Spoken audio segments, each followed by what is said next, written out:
Acabo de mantener un despacho con Su Majestad el Rey, en el que he comunicado al jefe del Estado la decisión de convocar un Consejo de Ministros esta misma tarde para disolver las Cortes y proceder a la convocatoria de las elecciones generales en uso de la prerrogativa que la Constitución atribuye al presidente del Gobierno. La convocatoria formal de las elecciones aparecerá publicada mañana, martes, en el Boletín Oficial del Estado, de forma que los comicios se celebrarán el domingo 23 de julio, de acuerdo con los plazos que establece la ley. Muy buenos días, 23 de julio, elecciones generales. Pedro Sánchez esta mañana, hace apenas unos minutos, en una declaración institucional sin preguntas, ha anunciado que disuelve las Cortes y que convoca comicios tras los malos resultados de este domingo. Lunes de resaca electoral tras este 28 de mayo que ha activado la cuenta atrás para el fin del sanchismo en España. Noche de celebración para la derecha y desesperación en la izquierda.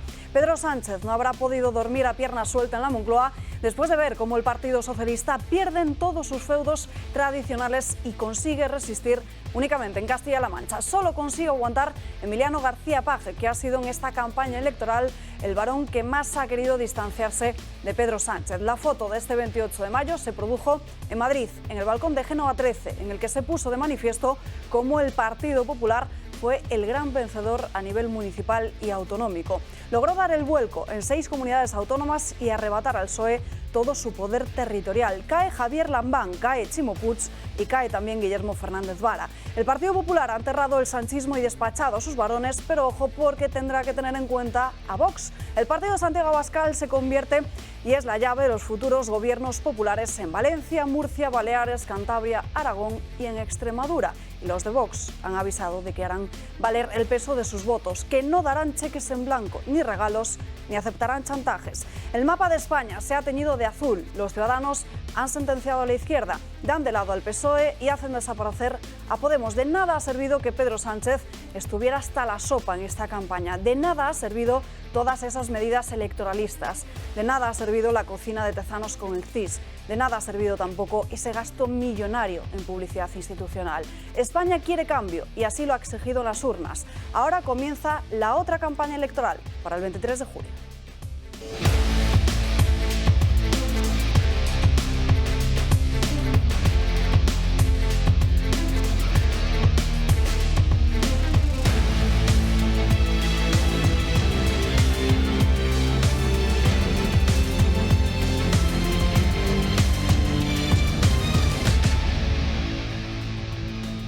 Comenzamos este lunes aquí en Dando Caña con la que es la noticia sin duda del día después de que la derecha haya arrasado en estas elecciones municipales y autonómicas. 23 de julio, apunten la fecha en el calendario, tenemos elecciones generales. Julio Ariza, muy buenos días.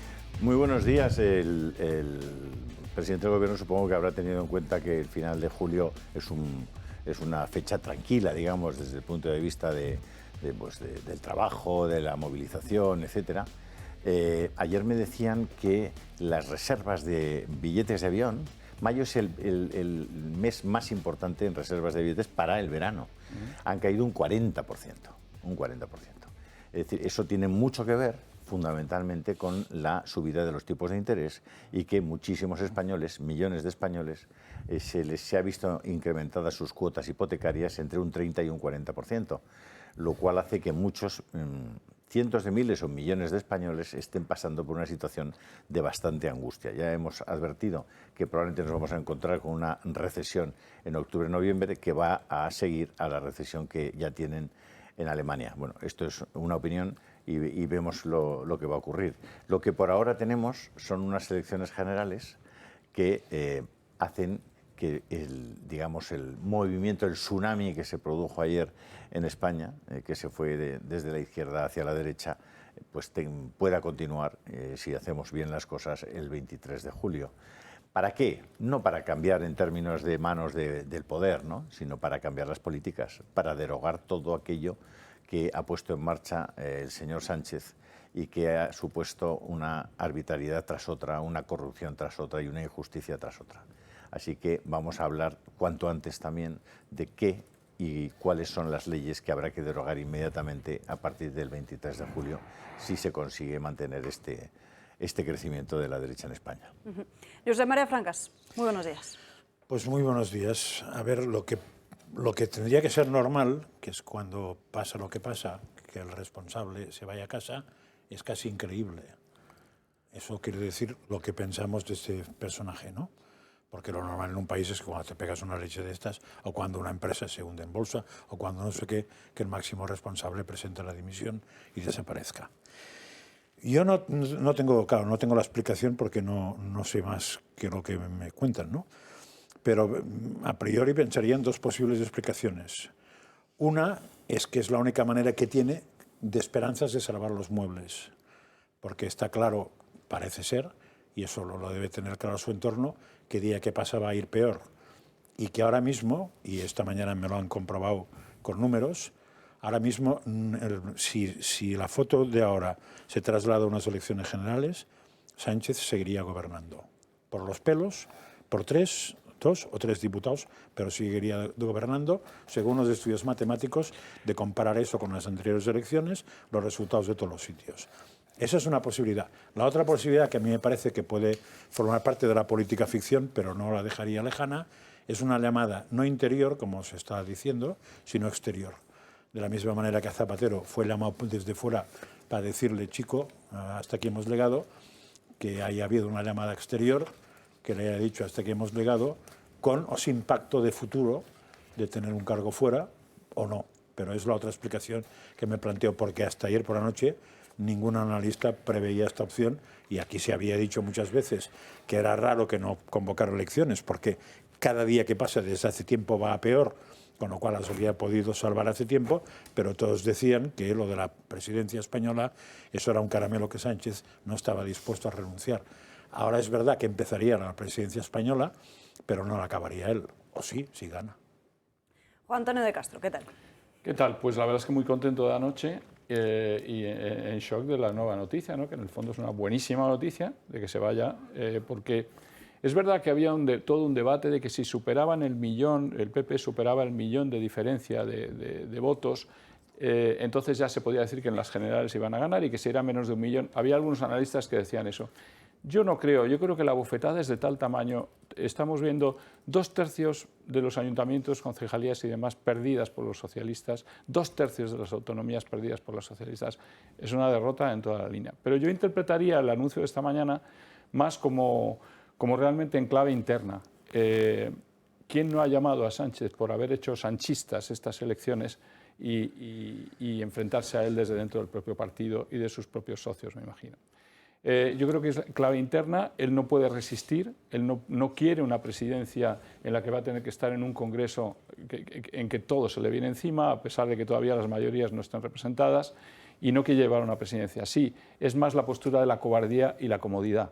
Yo diría que es cómodo y cobarde en este momento, y luego no puedes administrativamente el peso del Estado transformar. Ahora hay que hacer una serie de transformaciones con estas elecciones, y sobre todo si de repente vas a hacer generales cuando estamos todos bañándonos, no sé, en la playa, y nos llamas a todos en mitad del verano, que también, cuidado, porque el 15 de julio ya es un poco cuando empieza ya la gente a marcharse, y organiza este follón. ¿Qué tiempo va a haber para configurar los ministerios en plena presidencia que ha empezado el 1 de julio y que tienes que hacer, que van a tardar 2 meses en cambiar la presidencia? Vamos a hacer una presidencia dividida en 2 partes. Él no ha pensado, digamos, no le importa lo más mínimo todo ese tipo de cosas. Yo creo que ha pensado también en sí mismo.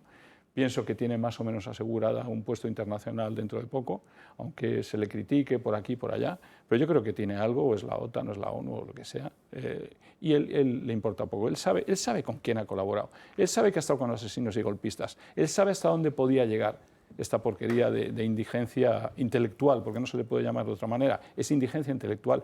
El castigo a Podemos de ayer es un castigo a la indigencia intelectual. No se puede andar diciendo chorradas durante 8 años, pues te vas, al final te vas. ¿Descartas que Sánchez no sea el candidato del 23 de julio? A mí me parecía, antes de hablar un poco antes de entrar aquí, que en 8 semanas tú no cambias de candidato. Pero... José Manuel García Margallo, buenos días. Vamos a ver qué dice la onda azul. La experiencia. La onda azul. Azul y verde. Yo no tuve la menor duda del resultado. Es verdad que jugaba con alguna ventaja. Tenía la información. de Narciso Michavila, que ha hecho un tracking. Esta vez no se han hecho encuestas a pie de urna, encuestas israelitas, sino un tracking de 30 días. Y lo que Narciso Michavila se cumplió. Me ratificó en la fe que el CIS decía que íbamos a perder las elecciones, lo cual era la señal evidente de que iba a pasar exactamente lo contrario. Alguien tendrá que pedir alguna vez explicaciones de por qué empleamos dinero público en un señor para eso, que es o incompetente o realmente defraudador de la opinión pública. Y que se irá el 23 de julio, porque no le queda otra. Bueno, eso es evidente. Yo creo que aquí el problema del análisis con Pedro Sánchez es que estamos intentando interpretar a un psicópata. Es decir, todas las cosas que hace Pedro Sánchez no responden a parámetros racionales. Pedro Sánchez es un señor que cuando se ve amenazado, ve amenazada la Secretaría General, lo que intenta es convocar un congreso express con unas urnas detrás de una cortina, etcétera. Tiene una moción de censura en que es expulsado por 132 votos. Eso no le corta un pelo. Y ahí lo que hace es salir a buscar el voto del PSOE, no de todo el PSOE, sino de la parte más izquierdista y más radical del PSOE. Es decir, la batalla de Pedro Sánchez contra lo que era la mayoría del PSOE es una apuesta por la radicalidad en vez de una apuesta por la centralidad.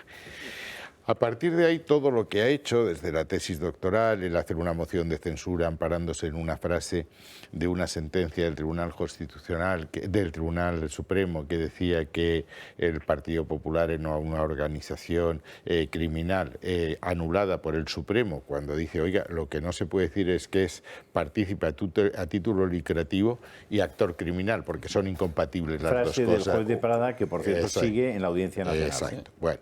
Luego, todo lo que hace es una operación en que, y esto es, lo que voy a decir es importante, yo tengo muchos amigos en el PSOE, en que Sánchez elige ser cada vez menos el secretario general del Partido Socialista y cada vez más el jefe de una tropa claramente inconstitucional, en que caben partidos que no es que quieran cargarse la Constitución, es que quieren cargarse el demos constituyente, es decir, quieren destruir España. La decisión es bastante irracional en términos lógicos. ¿Por qué?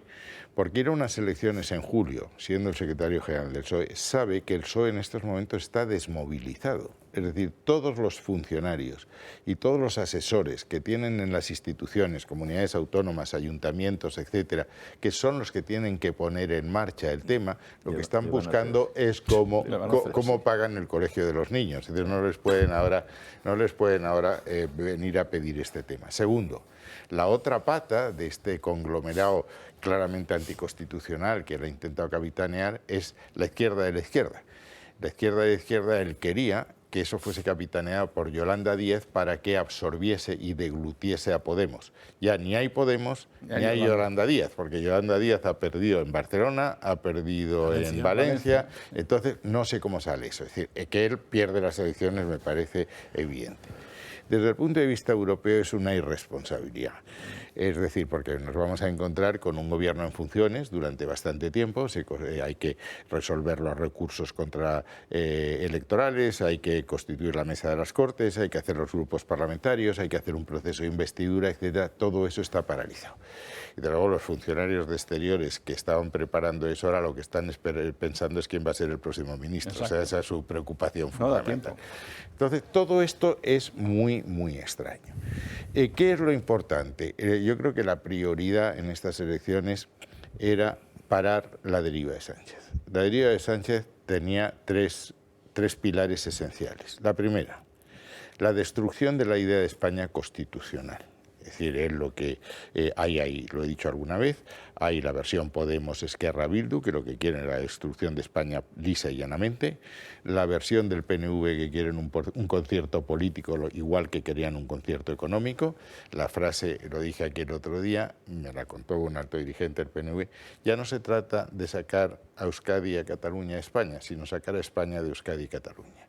nación vasca, nación catalana, leyes de los parlamentos regionales que no dejen el menor margen para que intervenga la Administración central y no tribunal constitucional para resolver el conflicto, sino un procedimiento arbitral. ¿Por qué? Porque tienen soberanía nominal, con lo cual están en la Unión Europea, pero la soberanía española desaparece de facto.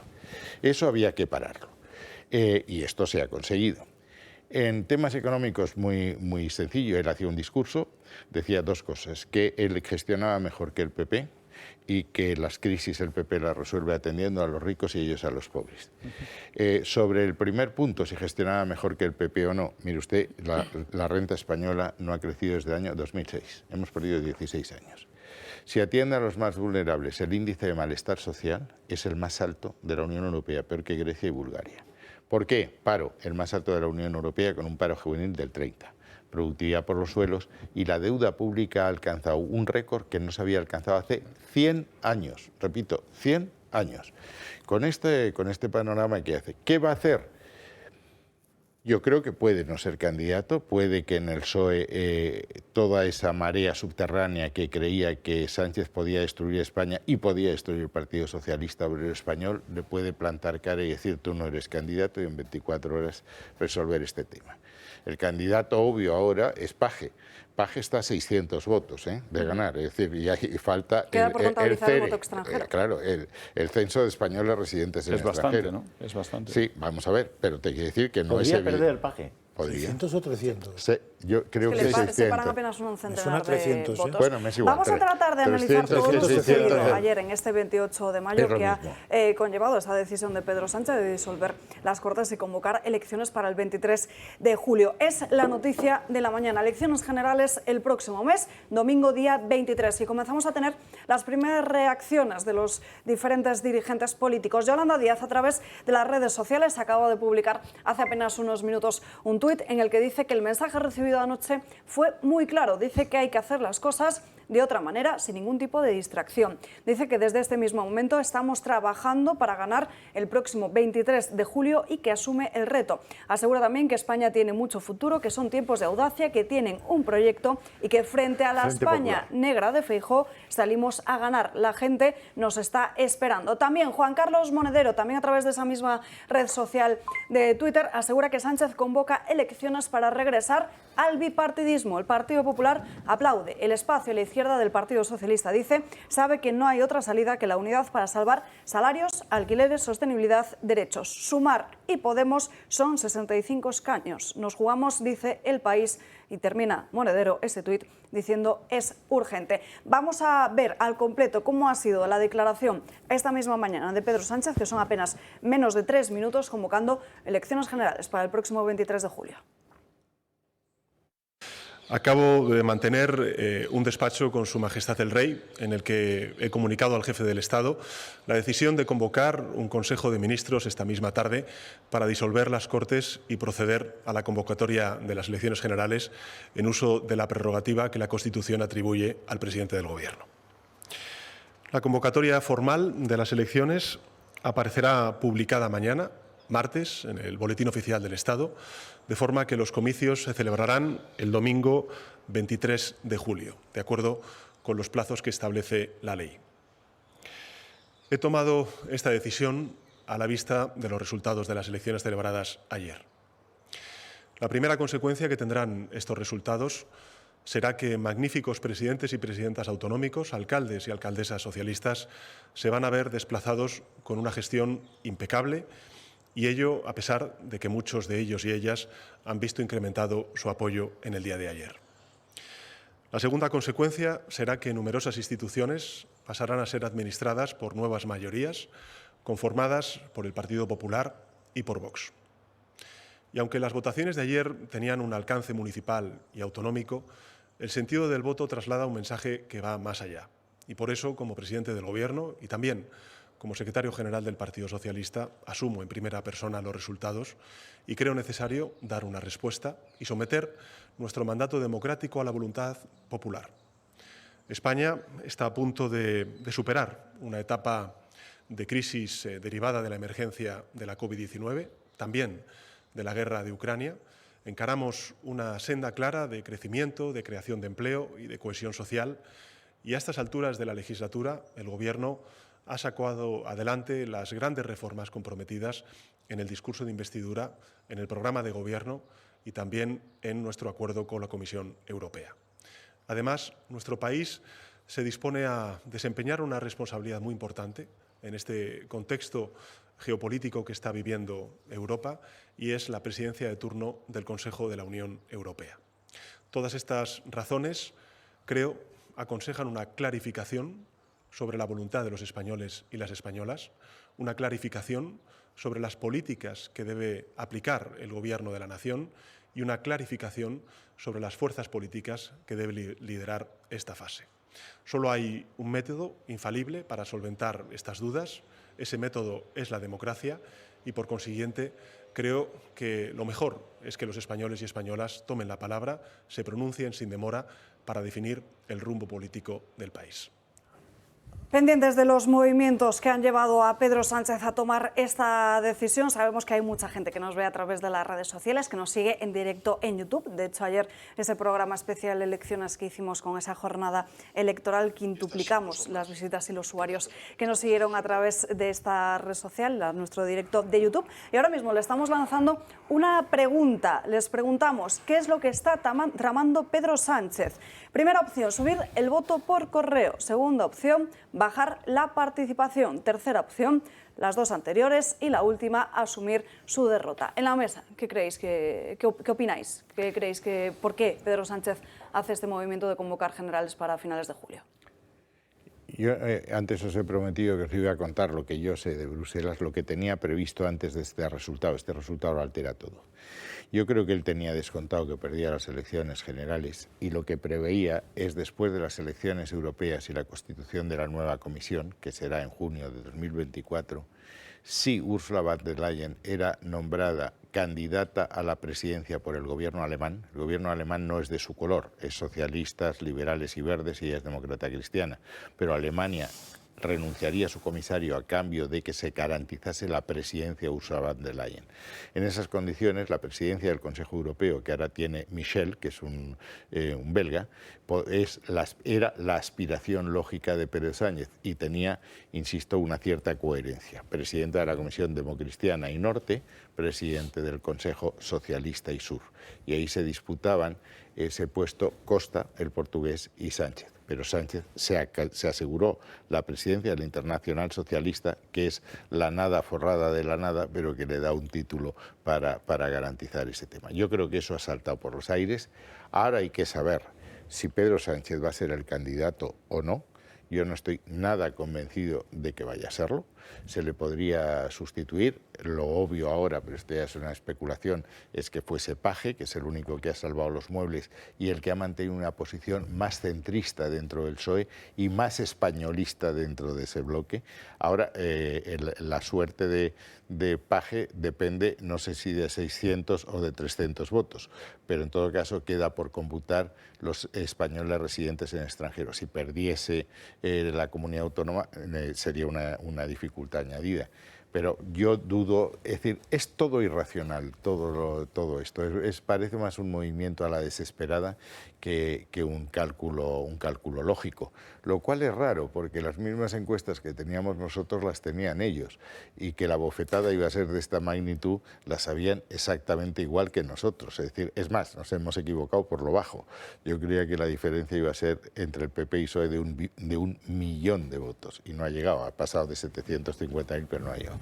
Pero eso era nuestro cálculo, que ellos conocían igual que nosotros. Sí, yo también veo que es muy difícil, ¿no?, que Sánchez se pueda presentar o no, pero por otro lado veo la dificultad también de en tan poco tiempo presentar a alguien rápidamente. El problema de que Sánchez no se puede presentar después de la debacle, es decir, ¿en qué sitio público va a aparecer este personaje para presentarse como candidato a las elecciones por el Partido Socialista? ¿En qué sitio le van a aceptar? ¿En qué plaza de toros? Recordad, Juan Antonio, noviembre de 2019, que él convoca aquellas elecciones como un plebiscito, sí. Se dio una bofetada enorme. Vox ya en esas elecciones pega su gran salto a 52 escaños y él esa misma noche llama a Pablo Iglesias con la desesperación propia de una derrota escandalosa. Para él había sido una derrota escandalosa. Lo que vaya a hacer en este momento, yo no sé si va a presentarse o no. Lo que está claro es que la partida la van a jugar juntos los que la han jugado juntos hasta ahora, que es lo realmente peligroso. Es decir, que es que Bildu, Esquerra Republicana, es que van a seguir jugando juntos porque ya no les queda otro remedio. Obvio. Eso es obvio. Claro. Entonces tenemos un frente popular. No, pero Sí, tenemos un frente popular. puede ser una respuesta Lo que pasa violenta. es que el Partido Nacionalista Vasco, en este caso, lo más lógico es que se pongan a pensar. Yo lo que creo también Perdona, es que... una observación sobre sí. 2019. Es que el 2019 él le sacó al Partido Popular 3.139.000. Es decir, ahora no. todo eso lo Es que apoyan. ahora en generales la diferencia puede ser superior al millón. Y su pata izquierda está tambaleándose el problema. Eso votarían todos a Sánchez, porque tienen todos el mismo patriótico interés de disolver la España constitucional. Ahora, el PNV tiene que pensar que si siguen por la senda que van, serán sustituidos por Bildu en el País Vasco. Ahí está, ese es el Y punto que que hay yo diría muy muchos- rápido. Muy rápido tocar. ya lo No sé Es si que había- vamos a ir por partes porque, como les he dicho, a lo largo de la mañana vamos a analizar las claves. Estamos mezclando muchas cuestiones. Habrá mucha gente que no habrá seguido en directo esta jornada electoral. Aquí les vamos a contar qué es lo que ha sucedido exactamente en todos los puntos de nuestro país, tanto a nivel de comunidades autónomas como a nivel de ayuntamientos. Antes, vamos a ver cuál ha sido la foto que ha aparecido hoy en todos los medios de comunicación. Vamos a hacer un repaso por las principales portadas nacionales de nuestro país y luego nos vamos a las de fuera de nuestras fronteras. El País, el Partido Popular arrasa en Madrid y multiplica su poder territorial. Esto es lo que dice la portada del País. La foto que hoy publica ABC es similar, con Almeida, con Ayuso y Núñez Feijóo en este palacio, en ese balcón de Génova 13. Sánchez arrastra al PSOE a la debacle. Por su parte, la portada del Mundo, la van a ver ahora en sus pantallas, dice: el Partido Popular arrolla y el castigo a Sánchez borra al Partido Socialista del mapa. La foto del Mundo sí que incorpora a Martínez Almeida. Nos vamos ahora hasta la de La Vanguardia, porque la foto que ilustra es la de Trias con Barcelona. Dice que Trias se impone en Barcelona, pero que Collboni intentará gobernar. Vámonos ahora con el diario de La Razón. Dice que el Partido Popular arrasa y elige también la misma foto que el diario ABC, Ayuso y Feijóo. Por su parte, el periódico, ahí la van a ver, Trias pone fin a Colau, se dirige en su portada a lo que está sucediendo en Barcelona. El periódico de España, ahí van a ver en sus pantallas cómo dicen que el Partido Popular arrolla a Sánchez y marca un cambio de ciclo político. Por su parte, el Levante, que se centra evidentemente en la Comunidad Valenciana, gana la derecha. Mazón, próximo presidente de la Comunidad Valenciana. Ahora seguimos con las diferentes portadas internacionales. Creo que podemos ver la de Corriere della Sera en Italia, que dice que los resultados de las elecciones en España muestran como un Sánchez muy castigado en el voto local y que el Partido Popular triunfa en Madrid y con Vox toma Sevilla. Nos vamos ahora hasta Francia. Tenemos Le Monde y Le Figaro. ¿Qué es lo que dice Le Monde? En España, la debacle de los socialistas en las elecciones municipales lanza un aviso a Pedro Sánchez. Por su parte, Le Figaro, lo van a ver ahora en sus pantallas, dice que la derrota ha sido muy dura para Pedro Sánchez. Como les decimos, vamos a ir repasando todas las claves que nos ha dejado esta jornada del 28 de mayo, que ha llevado a que el presidente del Gobierno, Pedro Sánchez, haya disuelto las Cortes y haya convocado las elecciones generales para el próximo 23 de julio. Recordarán ustedes, no hace apenas muchos días, al propio Pedro Sánchez diciendo que la legislatura terminaría cuando tenga que acabar, en diciembre de 2023. Pues no, julio de 2023, el domingo 23 de julio serán esas elecciones generales. Nos vamos a una pausa para publicidad y a la vuelta hacemos el recorrido por cómo ha quedado España después del 28 de mayo. Enseguida estamos de vuelta. Alba. Ya estamos de vuelta en Dando Caña. Pasa un minuto de las 12:30 del mediodía. La noticia del día se la recuerdo por si hay algún espectador que se acaba de reincorporar con nosotros en Dando Caña. 23 de julio, elecciones generales. Pedro Sánchez ha convocado en torno a las 11 de la mañana una declaración institucional. Ha convocado a los medios para asegurar que se había reunido con el rey a primera hora de esta mañana, que disolvía las Cortes. Pero ojo, porque parece que el presidente del Gobierno estaría saltándose la Constitución al anunciar la disolución de las Cortes antes de reunir al propio Consejo de Ministros. Vamos a investigar bien esta cuestión y se lo confirmamos. Más reacciones a través de las redes sociales, la de Alberto Garzón, que dice en Twitter que ante la convocatoria electoral desde Izquierda Unida vamos a defender las conquistas sociales logradas durante todos estos años y nos ponemos manos a la obra para presentar una propuesta de país que nos permita frenar la ola reaccionaria. Como saben, Izquierda Unida había en algunos puntos de España donde se iba con Podemos, en otros se iba de forma separada, y ahora también quedará por ver qué es lo que va a hacer la formación morada, porque ha conseguido 0 diputados en Madrid, 0 diputados en la Comunidad Valenciana, de 6 a 1 en Baleares. Así que fíjense que si el relevo que estaría calculando el Partido Socialista para Podemos es Yolanda Díaz, también lo tiene complicado, porque todas aquellas marcas por las que apostó Yolanda Díaz de cara a esta convocatoria electoral también se la han pegado. Además de Podemos, el otro gran derrotado de esta noche electoral fue Ciudadanos, que desaparece de toda España.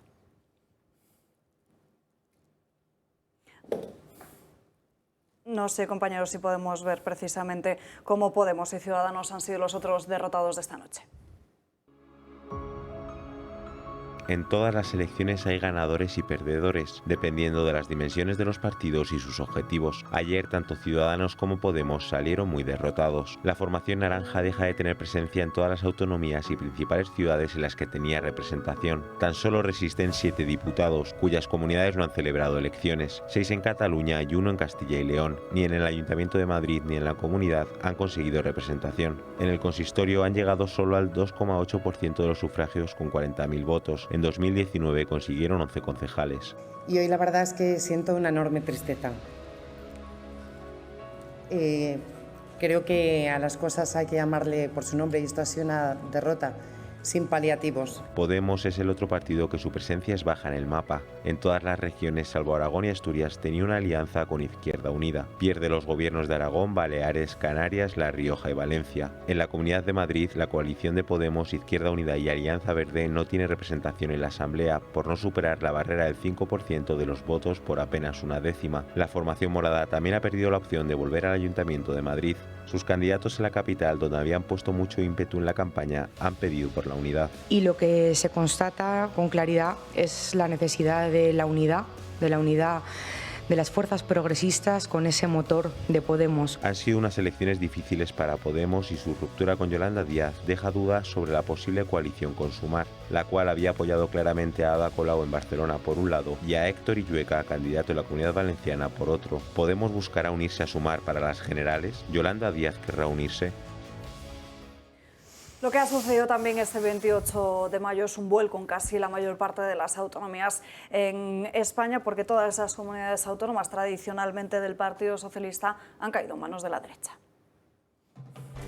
Que el Partido Popular ha ganado las elecciones municipales y las elecciones autonómicas. El Partido Popular arrasa y revalida su mayoría absoluta en comunidades como Madrid. Lo que pasa en Madrid resuena en toda España. La Rioja. Y comienza el tiempo de gobernar para todos los riojanos. Y la ciudad autónoma de Melilla. Las elecciones del 28 de mayo eran vistas como un plebiscito entre España o Sánchez, y ahora el bloque de derecha se impone en casi todo el mapa. Pero eso sí, Vox va a ser determinante en más de una comunidad autónoma. En la Comunidad Valenciana, el popular Carlos Mazón se encuentra a tan solo 10 escaños de la mayoría. Presentará su candidatura a la investidura, pero deja en manos de Vox la gobernabilidad. Vamos a sumar una mayoría alternativa y vamos a ser decisivos en el futuro de la Comunidad Valenciana. Ya le corresponde al Partido Popular, como partido más votado, el hacer una oferta que sea una oferta creíble, que sea una oferta razonable. Algo similar sucede en Cantabria, donde el partido de Revilla se ha desplomado. En Aragón, el socialista Lambán sucumbe. Sabíamos que había que poner una muralla infranqueable para los tsunamis nacionales,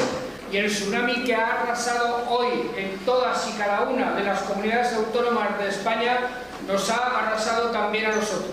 Mientras que la llave de gobierno para Azcón queda enteramente en manos de Vox. En la región de Murcia, también en la ciudad autónoma de Ceuta, López Miras y Jesús Vivas respectivamente pueden revalidar su mandato apoyándose también en los de Abascal. Y en Baleares resultan del todo determinantes para que Marga Proens del PP sobrepase la mayoría, alcanzando los 33 escaños. Pero un posible acuerdo de gobierno en Extremadura puede llevar a que el Partido Popular y Vox abran una nueva etapa, dejando atrás al socialista Fernández Vara. Y algo similar puede incluso supuso suceder en Canarias. En 2019 el efecto Sánchez hizo posible una mayoría de los socialistas, pero 4 años más tarde se ha hecho efectivo que a lo que ha llevado con sus acuerdos al frente de la Moncloa es a una derrota severa en toda la geografía española.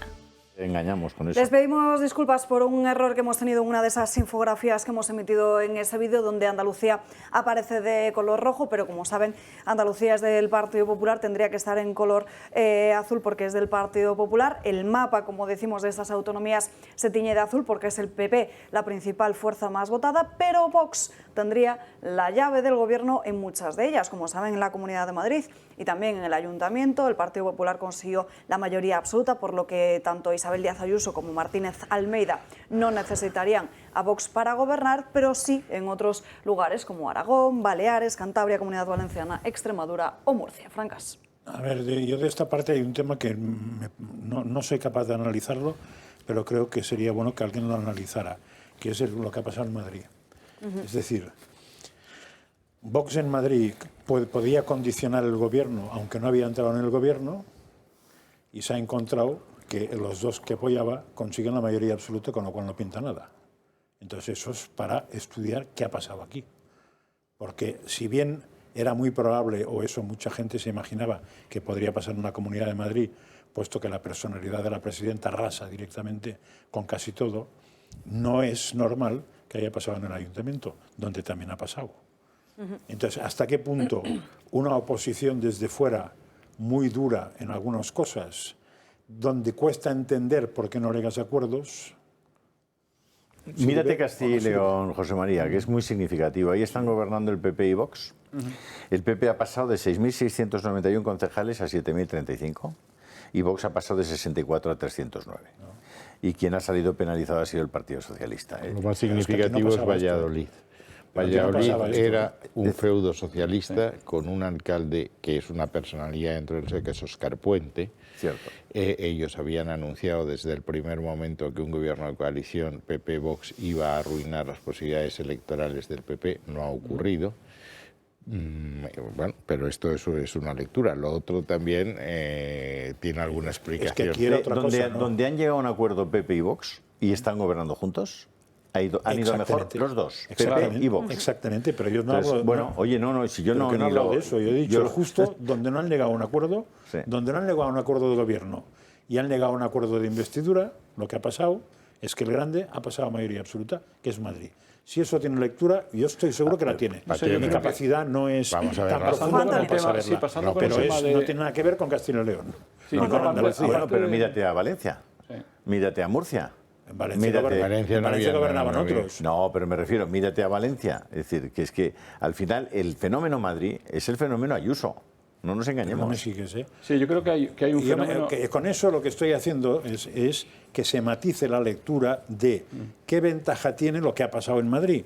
Es decir, apoyar a un gobierno desde Vox al PP, donde no gobiernas y en los últimos y en el final te pones a caer de un burro unos y otros, de manera que el ciudadano... Yo niego la mayor, Eso es lo que digo yo. Yo niego la mayor. Juan Antonio y luego Margallo. Sí, que en Castilla y León ya se ha visto cómo funciona. Y viendo cómo funciona, hemos tenido los resultados que ha habido, ¿no? Tanto de PP como de Vox. Y eso ya es a sabiendas de que ha funcionado bien un proceso de gobernabilidad, de gobierno entre los dos. Y yo creo que eso es una cosa Es una buenísima noticia. Es una buena noticia, ¿no? Ahora, también es verdad que estamos hablando todo el rato de que es la gran victoria del PP. Yo quiero recordar una cosa aquí, es decir, y todos lo sabemos, el PP sin Vox en este momento, ¿cuántas ciudades y cuántas autonomías no pierde? Es decir, el PP necesita absolutamente a Vox para la gran victoria que ha salido a festejar al balcón de Génova. El PP sin los votos, es que en Valencia es abrumador, le faltan 10 y los tiene Vox. Y en otros lugares igual. ¿Cuántas autonomías no gana y cuántas ciudades no gana? Sevilla y otras. Mallorca, Palma de Mallorca mismo. Todas. Mallorca. Entonces, lo que yo creo que hay también que entrar en esta ecuación ahora es empezar a hablar de ese entendimiento de cómo se va a producir un gobierno entre ellos, porque no hay otra. Es decir, todo lo que podía imaginar el PP, que podía haber sido una avalancha de mayorías absolutas, como se ha dado el efecto Ayuso, que tiene su lógica, porque es especial el tema de Ayuso y la fuerza del PP en Madrid, pero en el resto de las Ayuntamiento de necesita Madrid no absolutamente. lo Entonces yo creo que va a haber, tengo la sensación, me llevaréis la contraria, creo que va a haber un buen entendimiento, creo que lo va a haber y espero que lo haya. Porque no queda más remedio. Es la única manera y no queda más remedio. Bueno, habrá que preguntar en Extremadura la preferencia del PP por el PSOE, cómo la van a concretar. Sí. Pero porque si es una cosa bastante insólita. No hay victoria del PP la noche de ayer sin tener en cuenta esto. Y eso no se habla suficiente. O sea, aquí no funciona la victoria del PP. Estamos todos muy contentos, pero no la hay sin tener en cuenta eso. Julio. Vamos, que las sumas no engañan, ¿no? Como el algodón. Sí. Es decir, o sumas PP y Vox o no hay gobiernos. Entonces, bueno, sí, puede haber lo que ha dicho Feijóo sistemáticamente, ¿no? Primero hablaremos con el PSOE. Yo soy Vox y digo, pues ir hablando con el PSOE y ya nos contáis lo que vais a hacer. Y una vez que habléis con el PSOE, pues lo vemos. Yo no creo que Vox tenga que hacer otra cosa, no tiene ni que forzar nada, ni que pedir nada, desde mi punto de vista, es decirle, oye, ¿queréis hablar con el PSOE antes? Hablad. Y ya no es cuando acabéis de hablar con el PSOE, y más ahora, que tiene convocadas unas elecciones generales, cuando acabéis de hablar con el PSOE, nos decís qué es lo que queréis hacer y ya lo vemos. Margallo. No creo que haya más soluciones que eso, ¿no? Vamos a ver, respecto lo que ha dicho... ¿Qué es la voz del PP hoy aquí en la mesa? ¿Qué vais a hacer? No, yo me represento a mí mismo y a veces no tomo mis decisiones por unanimidad. Es decir, yo no represento al PP. Lo que tengo no hay nada como uno solo llevándose bien. Lo que diga en el PP lo diré mañana en comité ejecutivo o en el foro que corresponde, y no, desde luego no creo que nadie del PP que tenga una responsabilidad como tengo yo en el máximo órgano del Partido Popular va a desvelar una estrategia. Las estrategias primero se piensan y segundo se ocultan. O sea que ya veremos qué es lo que pasa. Lo que sí quiero decir es que en Madrid se explica porque Vox se convirtió en oposición al Partido Popular, fundamentalmente en la comunidad autónoma. Quiero recordaros, y lo he dicho aquí alguna vez, que Vox votó con la izquierda para montar una comisión de investigación sobre un préstamo al padre Ayuso, es decir, contra Ayuso, sobre el tema de las mascarillas que eran hermano Ayuso, es decir, contra Ayuso, que en presupuestos generales del Estado no llegaron a tiempo a presentar las enmiendas y cuando el PP no aceptó forzar el reglamento, porque nosotros creemos el principio de legalidad, votó en contra del presupuesto. Madrid no tiene presupuesto por la abstención de Vox. Y luego cuando se planteó un tema de incentivos para atraer la inversión que está fuera, los incentivos se hacen para atraer a los que no están, también votó en contra. Por tanto, yo creo... Es una explicación. Tienes toda la razón en lo que acabas de decir. Y de hecho, la candidata de Vox a la Asamblea de Madrid tendrá que asumir las consecuencias de sus posiciones. Y a nivel general, cuando han tomado una decisión de este tipo, de dar oxígeno a Sánchez, pues le dieron oxígeno en la decisión más importante que ha habido en esta legislatura, que es la de que Sánchez pudiese disponer a su arbitrio, sin control, sin conocimiento de las Cortes, sin conocimiento de nadie, de 161.000 millones de euros que le han servido para hacer las promesas que ha hecho, que no han servido para nada. Sí, pero eso sí que creo que ha influido muy poco porque la gente normal no sabe nada de esto. No, ha influido mucho, de hecho se ha retrasado. El gobierno tiene que dar una lista de quiénes han sido los beneficiarios de esos, y vamos a ver a quién ha beneficiado. Y oye, no es irrelevante. No, es importante, pero digo que es la de cara a la gente, más importante eso no ha llegado a nadie. Ya, bueno, lo que te quiero decir, Francas, es que en los resultados de Vox en Madrid... Mira, yo lo que he aprendido en política me lo dijo Margaret Thatcher cuando el AP-PDP, en el que yo estaba, decidimos abstenernos en el referéndum que convocó Felipe González para quedarnos en la OTAN. Nosotros, que éramos atlantistas, predicamos la abstención para perjudicar a Felipe González. Y estuvo a punto de fracasar el referéndum y España se hubiese quedado fuera de la Alianza Atlántica, lo cual hubiese sido una catástrofe. Y Thatcher nos dijo, un partido que quiere ser un partido de gobierno tiene que votar lo mismo, esté en el poder o en la oposición. Y ahora lo importante en esta estrategia que estáis hablando de las conversaciones es que nosotros definamos con absoluta claridad cuál es el proyecto que nos permite reconocernos y ser reconocidos por los demás y cuáles son las líneas rojas que en ningún caso se pueden franquear en una negociación. Las diferencias entre vos y nosotros son muy claras en el tema de violencia de género, en el Estatuto de Autonomía, en el proyecto europeo, en los organismos multinacionales, cambio climático, etc. Y el Partido Popular tiene que decir, esto es por aquí, no vamos a pasar. Y eso es así de sencillo. Luego ya nos sentamos. ¿Nos sentamos antes o después de las generales? Es una parte de la estrategia. Una parte de la estrategia. Claro. Después. Pero también hay que darse cuenta que el pueblo español ha votado Partido Popular y ha votado mucho a Vox porque precisamente quiere que muchas de las ideas de Vox estén fusionadas en el nuevo gobierno que compartan. El PP, y ahí es donde yo creo que cada uno tiene que dar. Y el eso PP que ha tiene dicho que dar un ¿da espacio. tiempo o no? Porque es muy clave eso, ¿eh? ¿El qué? O sea, se pueden retrasar las conversaciones. No, las conversaciones no. Los cierres de los... Probablemente sí. Porque en muchos sitios eso es clave, sí. ¿eh? Porque eso dependerá de los estatutos. Los estatutos lo que dicen es que tú constituyes un parlamento. Y pero ponen unos tiempos. El parlamento lo tienes que constituir y ya sabemos cómo es, pero eso no perjudica la negociación. Esos son los números que están encima de la mesa. Y luego, con las conversaciones, cómo se hagan, pueden ir a un determinado ritmo. Pero no hay un tiempo. No, José María, ahora yo creo que en eso Sánchez, supongo que lo ha calibrado creo también. Que no, pero ahora hay que poner sobre la mesa, de cara a las generales, acuérdate, Vox en las anteriores municipales saca un resultado que multiplica por 5 en las siguientes generales. Ahora el resultado de Vox ha sido un resultado muy importante, de 1.400.000. Obviamente el más importante es el del Partido Popular. Extrapolar los resultados de las municipales, en el caso de Vox, te puede dar unos datos también enormemente significativos para generales. Pero estoy de acuerdo con Margallo. Es decir, yo creo que hay que poner sobre la mesa, cada uno de los partidos, cuál es su propuesta electoral, muy franca y muy clara. Es decir, oye, que quieres mantener las leyes que acabas tú, como acabas de decir, sobre violencia de género. ¿Y qué pues leyes? Todos aquellos hombres que creen que el hombre debería seguir contando con la presunción de inocencia y debería ser igual a la mujer, debería ser frente a la ley igual a la mujer, pues igual hay gente que dice, yo no quiero esas leyes de violencia de género, me parecen injustas. Y puede haber muchos hombres que lo crean.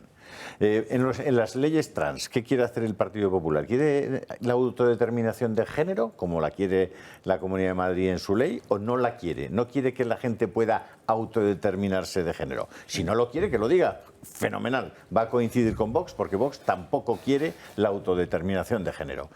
Quiere echar atrás las leyes del aborto y quiere poner en marcha leyes que reconozcan al bebé que no hay un derecho al aborto y que por tanto el bebé tiene derecho a nacer, o no. ¿Lo va a hacer el Partido Popular? ¿Sí o no? Es otra línea roja en la que Vox le va a decir, no, es que no puedes dejar al bebé sin su derecho a nacer. Es que el aborto es legislación nacional. No. Pero me estás diciendo que tienen que tener programa electoral los partidos. Vale. Que tienen que tener programa José Manuel, pero que estamos hablando de líneas rojas. En la Agenda 2030... Pero las líneas rojas en lo que toca, en las municipales, supongo que el aborto no estará en discusión. No, en las generales, hablo de las generales. generales. No, yo hablo de las generales. Yo te digo, ¿cuál es la fórmula? Hay que poner sobre la mesa. Tú has leído el libro España en su laberinto. ¿Cuáles son los principios metodológicos que permitieron llegar a grandes acuerdos entre las dos grandes fuerzas que hicieron posible los pactos de la democracia y la Constitución? Primero, el respeto a la ley. España es un Estado autonómico. Segundo, el consenso. Poner encima de la mesa los acuerdos. Tercero, la prudencia. No poner encima de la mesa aquellas cosas que son inasumibles para la otra parte. Y una vez dicho eso, hay que hacer un programa muy concretito de lo que se va a hacer en cada institución. En Alemania las coaliciones tienen unos acuerdos que son así de gordos, en que se pacta hasta la letra pequeña para que nadie se llame engaño. Entonces, todas esas diferencias, pues Vox las explicará. Si quiere que digamos que denunciamos el Tratado de París sobre cambio climático y que somos el único país del mundo que no sale, que lo diga. Obviamente, el Partido Popular no lo va a aceptar. No vamos a convertir a España en el único país de Naciones Unidas que no cree que haya cambio climático, sobre todo cuando están cayendo chuzos de punta en mi tierra, que por otra parte suele tener una sequía muy importante. Yo ayer hablaba Feijóo y me pareció interesante, muy interesante el discurso que hizo. Había algunas claves, yo creo, de cara al futuro, aunque él no conociera todavía esta convocatoria electoral. Y él hablaba de que él había venido para gobernar para todos. Fue una de las claves. Yo me expliqué en la tertulia de ayer por la noche, y vuelvo a repetirlo, que yo creo que hay que venir para gobernar por el bien de todos, no para todos. Porque gobernar para todos, algunos lo pueden interpretar como que en este asunto te voy a hacer esta concesión, en este otro te voy a hacer esta otra. Es decir, en temas como el aborto, José Manuel, no hay centro posible. Muy bien. O le das el derecho al nasciturus a nacer y se lo reconoces, o no se lo reconoces. Eso quiere decir que Vox no considera... No, eso quiere decir que se lo das o no se lo das. Espera, déjame acabar. Yo soy muy práctico. Si tengo que firmar un acuerdo internacional, digo, ¿qué quiere decir esto? Termina Julio y luego Margallo. En el tema trans, ¿usted acepta por ley la autodeterminación de género? Es decir, que una persona, él mismo, decida qué género tiene, qué sexo tiene, ¿sí o no? Usted hasta ahora lo ha aceptado con la ley de género de la Comunidad de Madrid y de Galicia. A partir de ahora, ¿usted echa para atrás eso, sí o no? ¿Sí o no? En la Agenda 2030, que luego la Agenda 2030 son como los 10 mandamientos y te doy la razón, es como el Evangelio, es verdad. Eliminar la pobreza. Me han puesto a parir, me han puesto una lona por haber hecho lo del Evangelio, lo de Vox. Eliminar la pobreza, cojonudo. Muy bien. Pero ¿Qué presupuesto dedica usted a defensa y qué presupuesto dedica a acabar con la pobreza en el mundo y el hambre? ¿Cuánto? ¿Cuánto propone usted en este momento que se incrementen los presupuestos de defensa en Europa? ¿Cuánto? Y ese dinero no va a acabar con el hambre en el mundo. ¿De qué pobreza me está hablando usted? Si no hay ningún interés en acabar con la pobreza. ¿De qué pobreza me habla? Ningún interés. Es decir, pero quiero decirte, hay un montón de temas sobre los que no es posible decir voy a gobernar para todos. No. Lo que hay que hacer, desde mi punto de vista, es gobernar para el bien de todos, para el bien común, para el bien público. Y hay cosas que pueden ser que todos no acepten y que, sin embargo, sean para el bien de todos. Yo creo que en esa línea y en ese camino es en el que hay que trabajar de verdad. Sí, ha habido un viaje al centrismo. Pero para poner un ejemplo, en el tema del aborto, Vox se pone encima de la mesa de la muerte del aborto, dice derecho o no derecho, eso, la verdad es que las consecuencias jurídicas yo no he sabido muy bien nunca cuáles son. ¿Quiere usted decir que cualquier interrupción voluntaria del embarazo es siempre punible, susceptible de ser castigada con el Código Penal, incluidos los 3 supuestos de la ley del 85, malformación, violación o peligro para la salud de la madre y plazos? No, yo quiero que la ley diga que ninguna interrupción voluntaria del embarazo, ni siquiera en estos supuestos, está exenta de responsabilidad penal, que es el modelo que tiene en Europa Malta, exclusivamente. ¿Eso es lo que usted quiere? Bueno, pues pónganlo encima de la mesa. Yo creo que eso se va a poner de forma clarísima. Pues y en la ley del 85, José Manuel, el aborto es un delito. En la ley del 85, la ley de Felipe González, es un delito. Sí. Pues a partir de ahí vamos a seguir hablando. Pero no vamos a seguir hay hablando. exención de responsabilidad penal. Pero caray, es decir, vuelve a la ley. Vamos a ver, vamos a avanzar en el camino.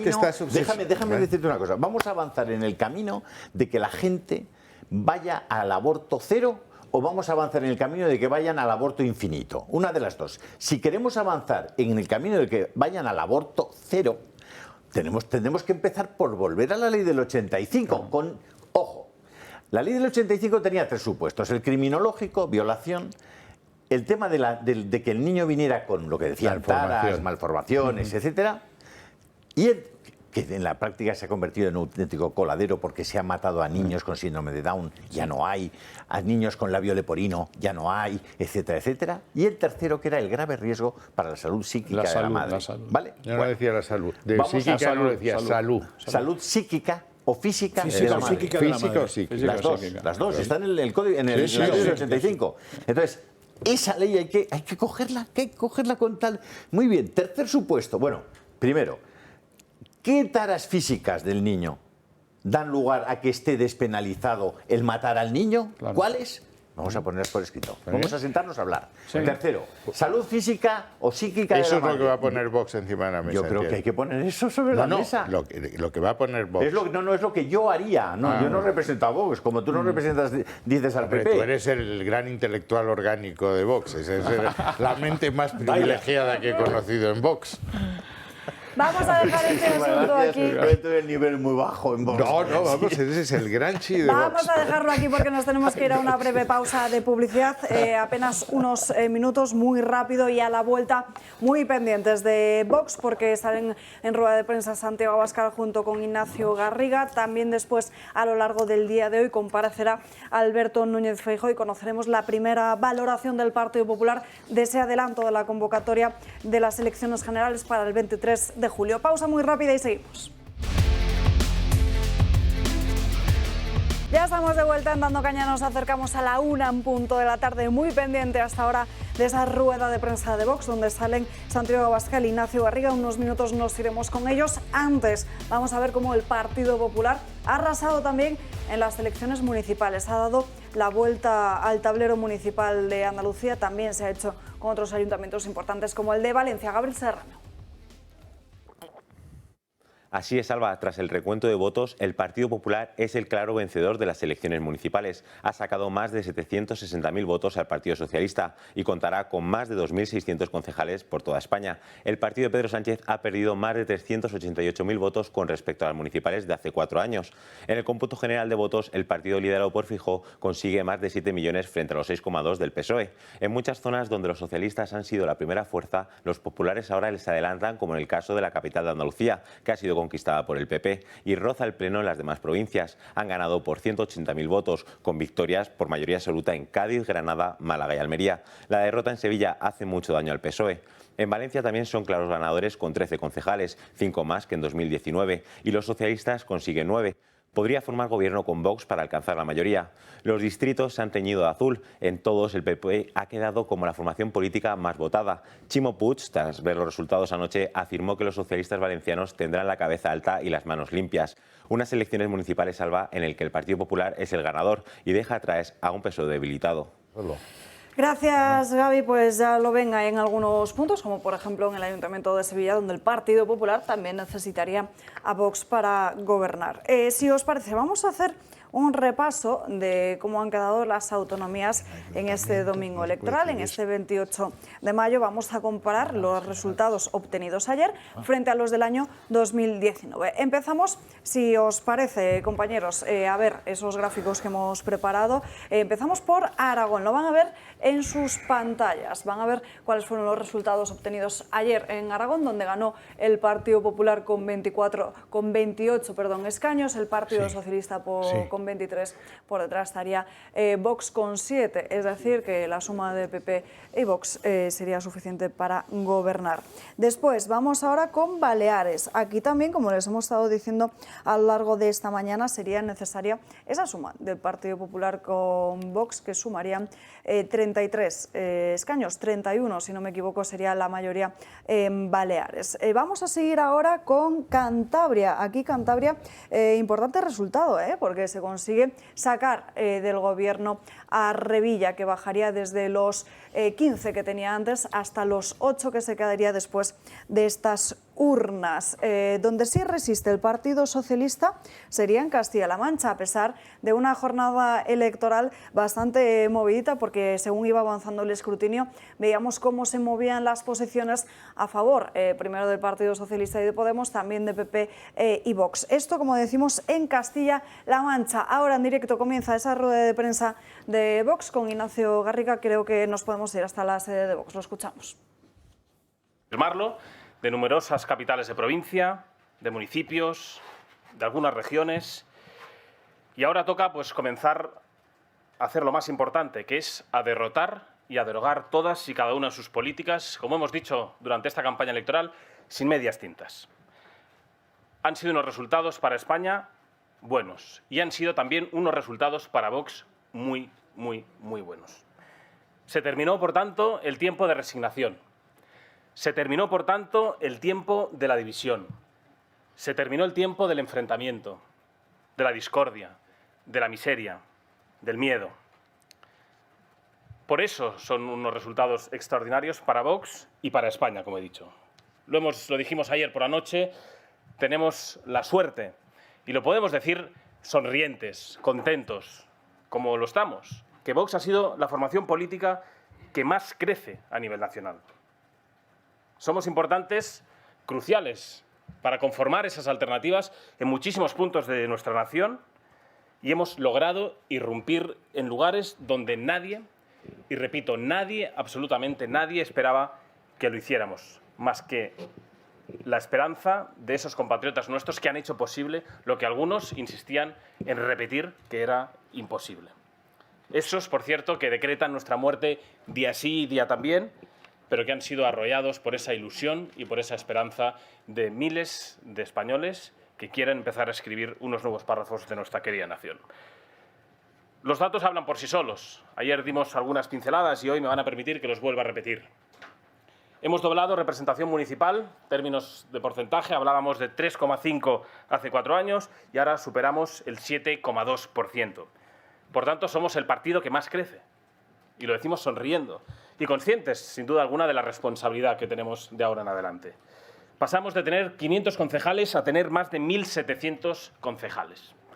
Decisivos en Valencia, Palma, Sevilla, Albacete, Valladolid, Toledo, Zaragoza, Cáceres, Badajoz, Segovia, Huesca, Burgos, Huelva, Guadalajara, Alicante, Castellón y Ciudad Real. Y me van a permitir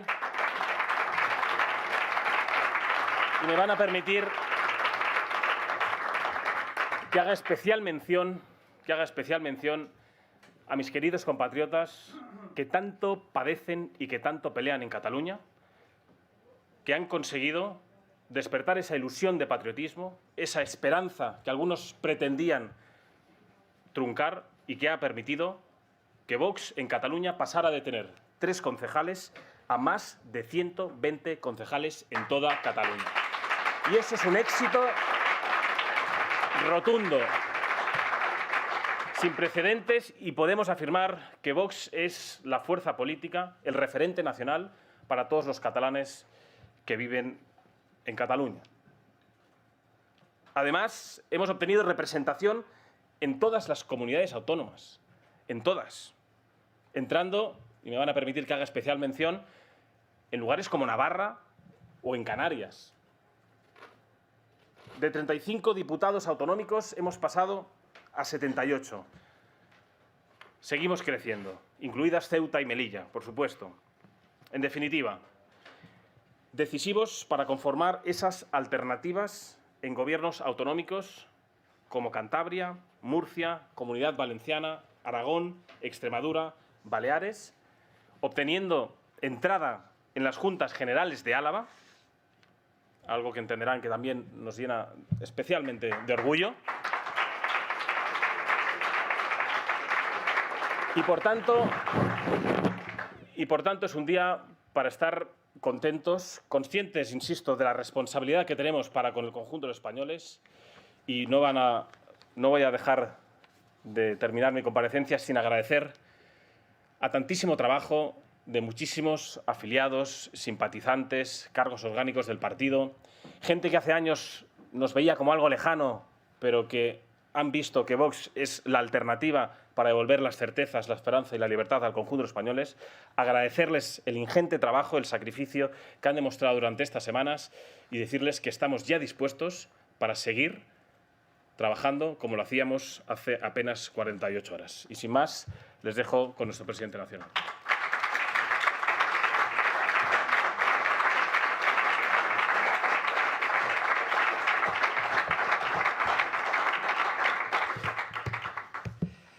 Muy buenos días a todos. Antes de valorar la única noticia positiva que ha dado Pedro Sánchez en estos 4 años, es decir, la disolución de las Cortes y la convocatoria de nuevas elecciones para el próximo 23 de julio, permítanme que vuelva a hacer una breve referencia a los magníficos resultados que ayer obtuvo Vox y, sobre todo, a los magníficos resultados que ayer se produjeron para España y para la construcción de una alternativa, y que lo haga mostrando nuestra satisfacción por la clarísima e incontestable consolidación del proyecto de Vox, y que lo haga también agradeciendo especialmente a nuestros candidatos que han estado en la primera línea en situaciones muy difíciles, y a nuestro secretario general, Ignacio Garriga, que ha sido el principal responsable de esta campaña y de todo el gigantesco esfuerzo que ha desarrollado el partido durante estos meses.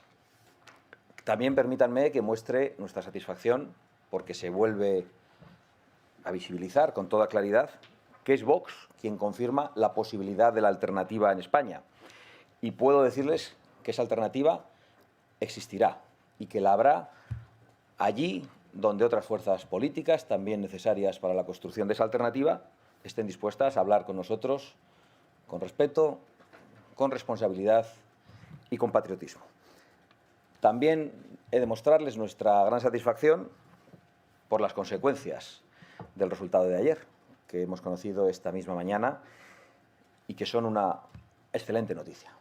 Son una excelente noticia porque a los españoles se les devuelve la voz, después de 4 años de mentiras, después de haber sido víctimas de la más gigantesca mentira por parte de un candidato a la presidencia del Gobierno, y esa mentira fue la perpetrada por Pedro Sánchez durante las pasadas elecciones en relación a sus pactos. Y entenderán que estemos contentos por esta convocatoria y este adelanto electoral, porque de hecho presentamos una moción de censura, precisamente para que las elecciones se produjesen en el mes de mayo.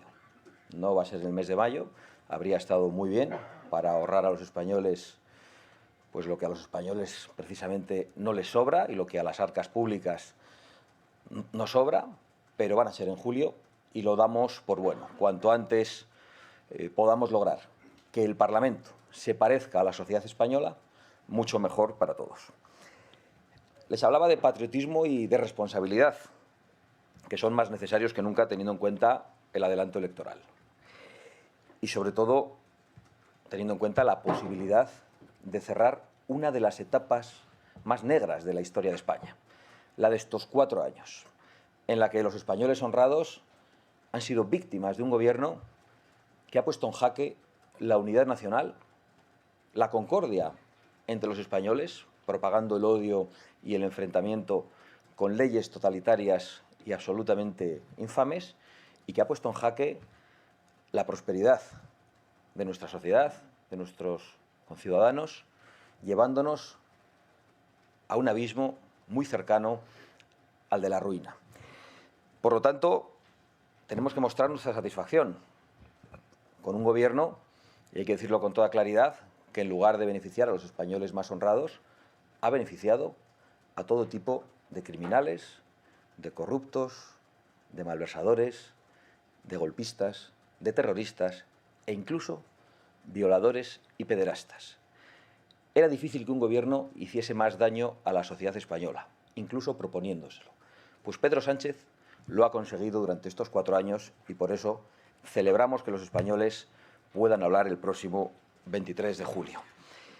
Y por eso para nosotros también, y he de decirlo hoy con mucha claridad, es un deber, y digo un deber, construir desde los ayuntamientos y desde las regiones una gran alternativa a la herencia terrible que nos ha dejado el pacto de Sánchez con todos los enemigos de la Constitución y de la unidad de España. Es decir, a la alianza del socialismo con el comunismo, con el separatismo y con el terrorismo. Es un deber construir esa alternativa y a eso es a lo que nosotros nos vamos a entregar en cuerpo y alma. Una alternativa que no busca simplemente derrotar a quienes hoy están en el gobierno, sino que busca fundamentalmente derogar todas sus políticas nocivas para España y para los españoles. Muchísimas gracias por su atención y me pongo a su disposición para contestar preguntas.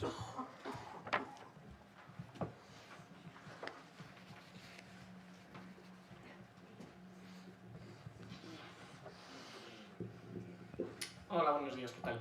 Quería hacerle varias preguntas hoy. En primer lugar, ustedes... Varias, mejor de una en uno, ¿no? Porque una cada uno, porque como cada uno hagáis varias... Bueno, bueno. Entonces, una o dos como mucho por cada uno. Entonces 2. Venga. Ustedes suman con el Partido Popular en 6 comunidades autónomas. Quería saber si van a exigir la entrada en el gobierno de esas 6 comunidades autónomas, si hay en alguna que podrían conformarse simplemente con un acuerdo de investidura, con un acuerdo programático, eso por un lado. Y luego, por otro, en la única comunidad autónoma en la que ustedes bajan es en la Comunidad de Madrid, en la que han perdido 3 diputados autonómicos. No sé si hacen alguna autocrítica o qué lectura hacen de ese resultado. Gracias. Bueno, empezando por el final, desde luego nosotros siempre tratamos de analizar nuestros resultados y lo haremos, porque habríamos querido unos resultados mejores, pero creo que unos resultados parciales no pueden de ninguna manera empañar unos resultados generales que han sido extraordinarios. Y además he de decirle que en Madrid se ha producido también una muy buena noticia, que es la salida de Podemos del Parlamento, que ha facilitado esa mayoría absoluta y que Vox no sea decisivo en este momento. Y esa es una excelente noticia para España, aunque los resultados no son los mejores para Vox. En Navarra le diría lo contrario. Vox ha obtenido unos resultados muy buenos. Hemos entrado en un Parlamento en el que era muy difícil hacerlo, pero sin embargo no se han producido unos buenos resultados para España. Y eso a nosotros nos pesa. En cuanto a qué vamos a exigir, yo creo que hoy no es el día de las exigencias. Hoy es el día de la mano tendida. Ha habido un partido que ha ganado en muchas regiones y en muchos ayuntamientos y que no tiene mayoría para gobernar. Ese partido es el que tiene que decidir si está dispuesto a construir una alternativa con nosotros o si va a optar por otro camino. Desde luego, nuestra mano está tendida. Insisto en que no es el día de las exigencias, ni de los ultimátums, ni de las palabras gruesas. Es el día de saber si vamos a contar al otro lado con respeto, con altura de miras, con responsabilidad y con patriotismo. Y que eso creo que sería lo necesario para poder hablar y entre todos construir la alternativa que los españoles quieren, como lo hemos logrado en Castilla y León. Muy buenos días. Una de las sorpresas de la noche de ayer fue Extremadura. Allí ganó el PP, pero el líder del PP extremeño ya no se ha mostrado receptiva a pactar con Vox. No sé qué van a hacer si les pide el apoyo sin que entren en el gobierno. Y segunda pregunta, esta campaña ha estado marcada por el nombramiento de varios etarras o condenados por colaboración con ETA en las listas de Bildu. Sin embargo, Bildu ha sacado unos resultados en las elecciones que me gustaría que valorase. Vale.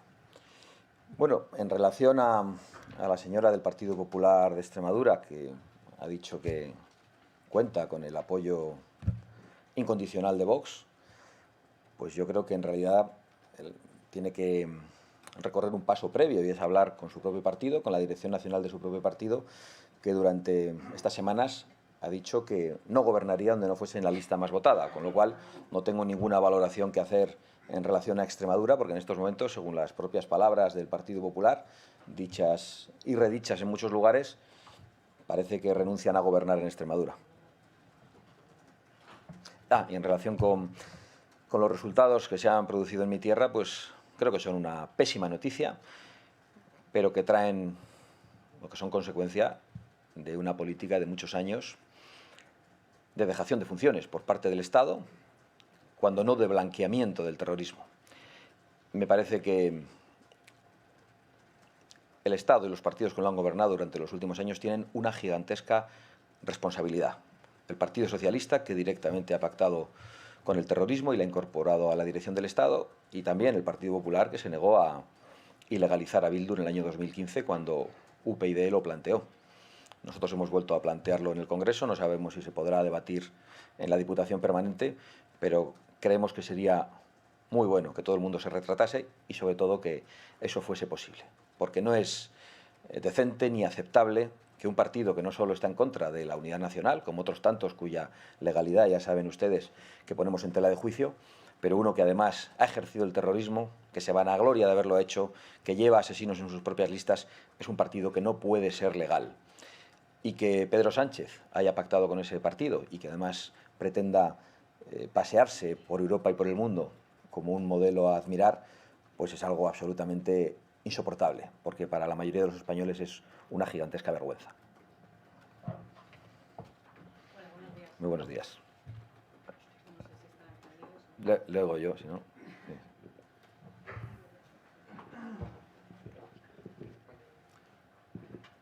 Gracias.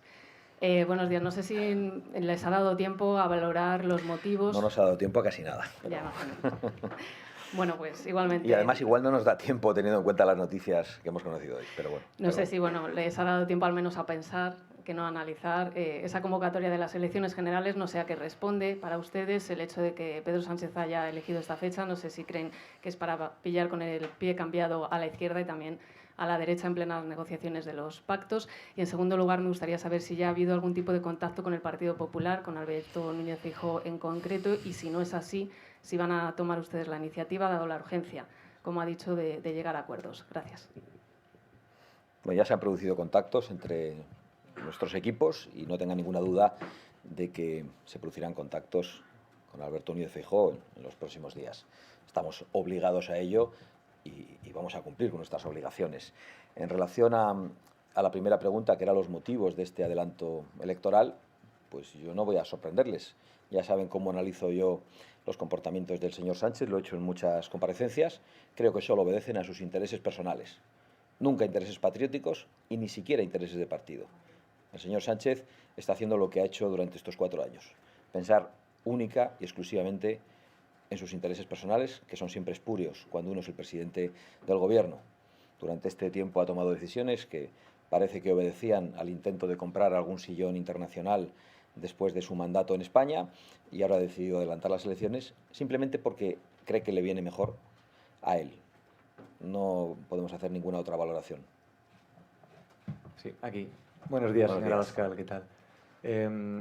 Quería también insistir en el tema de los pactos. No sé si Santiago Abascal, esa valoración después de los resultados de este domingo electoral con las elecciones municipales y autonómicas, también después de conocer que se convocan elecciones generales para el 23 de julio, ha asegurado que no es el momento de hablar de las negociaciones con el PP. En todo momento, Santiago Abascal reitera esa mano tendida a los populares para formar gobierno en las distintas comunidades autónomas. Julio. Juan Antonio, sí, cedo la palabra porque yo he dicho casi todo sobre este asunto. Yo iba a añadir se ha hablado de Bildu, y yo creo que no hemos hablado suficiente de lo que ha ocurrido ayer con Bildu. Hay varias ciudades, preocupa San Sebastián y otras, en las que es primero de lista, no más votado. Todo esto viene por no haber ilegalizado ese partido que no tenía que haber existido con la defensa y con la presentación de candidaturas de terroristas. Pero lo que me preocupa más es qué van a hacer los partidos el día de mañana respecto a Bildu, porque lo que se avecina en el País Vasco, en Navarra, y lo que se va, quizá menos en Cataluña, porque parece que están más tocados en el tema independentista, pero se avecina un reto contra el Estado, un reto mucho más fuerte seguramente de lo que fue el golpe catalán. Y Bildu reforzada, apoyada, con un PNV que va a tener que mediar con ella o negociar con ella, es un peligro para la unidad de España. ¿Qué fortaleza tendrá el Partido Popular unido a Vox o el Partido Popular por su cuenta para enfrentarse a lo que se nos avecina? Pues se nos avecina unas rupturas o no tener que ceder en ciertas cosas con el País Vasco. Entonces yo creo que ahí está la gran pregunta. Muchas veces pensamos que ese viaje al centro del Partido Popular estuvo bien para atraer votos, pero sabemos muy bien que la ideología es importante, que la visión de Abascal y de Vox es clara en cuanto a la unidad de España, absolutamente clara. Sé que la del PP también, pero pienso que hay que tenerla mucho más clara. Hombre, en el País Vasco tendrán que aceptar el voto de la diáspora vasca. Bueno, eso es lo que me iba a referir. En Asturias, 320.000 personas que podrían votar de nuevo, y eso estaba hecho ya un decreto. Iba a mencionarlo ahora. 50.000 asturianos en el extranjero han tenido derecho de tumbar y de seguir votando socialista y que ganen Asturias el partido que ellos quieren. 300.000, 10% de la población vasca que tuvo que exiliarse por culpa del terrorismo y por ser perseguidos y amenazados de muerte. Hasta que el Partido Popular y Vox, o Vox el Partido Popular, quien llegue al poder, no se tome esto en serio, todo está falseado. Todo está falseado. España tiene que volver al País Vasco. Es decir, no podemos aceptar que se saque a España del País Vasco, y se ha aceptado. No podemos aceptar que en los puertos del País Vasco no ondee la bandera española, y se ha aceptado. Vete a Guetaria, vete a Orio, vete a cualquiera de esos puertos. No podemos aceptar muchas de las cosas que están pasando con el español en el País Vasco y en Cataluña. Tendrá que haber una ley orgánica que garantice una determinada forma Antes de que sigáis comentando lo que ha pasado en País Vasco y Navarra, vamos a ver qué es lo que ha sucedido en esas urnas, en los colegios electorales. Nos lo va a contar Beatriz Dávila. Buenos días, Alba. El titular es que Bildu consolida definitivamente su expansión en País Vasco y también en Navarra. En los ayuntamientos de Bilbao y San Sebastián, donde han obtenido 6 y 8 escaños de manera respectiva, van a ser esenciales para la gobernabilidad, en este caso del PNV. En el ayuntamiento de Vitoria, uno de los objetivos de la formación abertzale es, primero, que no obtienen la mayoría, pero se convierten en la fuerza más votada, aun a pesar de necesitar al Partido Socialista, también a Podemos, para consolidar su gobernanza en este ayuntamiento. Y en Pamplona sucede que se convierten en la segunda fuerza más votada, alcanzando hasta 8 escaños. ¿Y cuál ha sido el resultado en las diputaciones que entraban también en juego este 28 de mayo? En Guipúzcoa, por ejemplo, los de Otegi obtienen mayoría con 22 diputados. En Álava obtienen 14, consolidándose en este caso como la segunda fuerza más votada. Y en Vizcaya, 15, creciendo en 5 más que en los anteriores comicios. Gracias, Bea. Francas. No, yo sobre el País Vasco poco tengo que decir. Me parece que el que se tendría que aclarar es el PNV, que es el que hace tiempo que no se aclara. A partir de ahí, no sé exactamente qué tenía que hacer, pero aclararse, porque los vaivenes del PNV hacen que Bildu funcione de una manera. Y a mí lo que me choca, que ya me chocó ayer por la noche, es otra cosa, que es, hemos estado en la precampaña electoral con declaraciones de entornos del PP, que evidentemente diciendo que con Vox ni agua, ¿no? Y curiosamente, eso se ha dicho, lo ha dicho desde la secretaria general hasta alguno aquí presente. Y curiosamente, desde ayer por la noche hasta hoy, nadie, ni la más izquierda periodística, mediática, contempla la opción de que el PSOE, de que el PP pacte con el PSOE nada. Nadie, ¿eh? O sea, no, es una cosa. La primera noticia que acabo de oír es esta de Extremadura. La primera, pero nadie contempla eso, o sea, desde Vox hasta el PP, hasta el PSOE, todo el mundo da por supuesto que habrá que ponerse de acuerdo Vox y PP. O sea, lo contrario de lo que se ha dicho hasta ayer por la noche. Gracias a eso es lo que se entiende que la clase política tenga muy poca fiabilidad en los españoles. En Extremadura vamos a ver los resultados que se produjeron ayer en esas urnas electorales, porque es otra de esas comunidades autónomas que tenía en sus manos el Partido Socialista, pero que después de este domingo electoral parece haber perdido, porque el Partido Popular ha ganado esas elecciones. Lo ha hecho con 28 asientos, el Partido Socialista 28 también. Lo que pasa es que es la diferencia entre Vox y Podemos, porque Vox tiene un asiento más que los de Podemos, por lo tanto sumarían la mayoría absoluta de 33. Sin embargo, lo que hemos conocido hace apenas unos minutos es que la candidata del Partido Popular en Extremadura, María Guardiola, ya ha pedido al Partido Socialista y a Podemos que se abstengan. Claro que sí. Yo también se lo pediría, Sí, claro, sí. por supuesto que sí, solo faltaría. Y una vez que le pida que se abstengan, pues vamos a gobernar tranquilamente 4 años. Se le pide a Sánchez, ¿no? Sí, incluso que devuelvan sus actas de Se diputados. le pide a Yo creo que sí, Sánchez, que se lo pida también. Rajoy se lo pide a Sánchez. O sea. Yo por políticamente alusiones, porque el único que está aquí del PP soy yo, ¿no? O tú eres del PP. ¿no? Yo fui del PP. Yo fui del PP. Tengo el corazoncito todavía. Mira, la mujer divorciada es la que peor trata al marido divorciado, o sea que... Muy bueno. Eso lo que dice es que hablarás con acritud, como hablas siempre. Ya sabes que no. Margallo. Sabes que no. Yo he escrito en varios libros, que este país ha ido muy bien cuando la gestión de la República la han administrado 2 partidos situados en la centralidad política, que coincidían en las verdades madre, que es la unidad de España, la integridad territorial, el Estado de Derecho, la economía social de mercado, Europa y el multilateralismo. Que eso se rompe en el Pacto de Tinel en 2003, cuando Rodríguez Zapatero firma con los comunistas y con los separatistas catalanes que no se hablará con el PP ni en Cataluña ni fuera de Cataluña de nada. Algo así como lo que pasó después de la Semana Trágica, cuando Maura dijo se acabó la colaboración con los liberales. Sánchez ha acentuado eso, porque el pacto feudal que Sánchez tiene, que ha heredado de Rodríguez Zapatero, es yo apoyo a los partidos secesionistas en las nacionalidades donde tienen implantación, a cambio de que todos ellos me voten. Junts, Esquerra, Bildu y PNV apoyan a Sánchez. En esas condiciones, Sánchez no puede ser interlocutor, ni ahora ni nunca.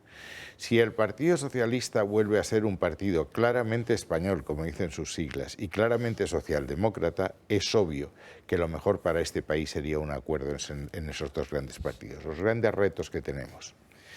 la organización territorial, hacer un Estado de las autonomías más eficiente, la ley de financiación de las comunidades autónomas, leyes que mejoren la productividad, el sistema de pensiones, todo eso con un acuerdo entre los dos grandes partidos, insisto, situados en la centralidad política y coincidiendo en los problemas fundamentales, es mejor.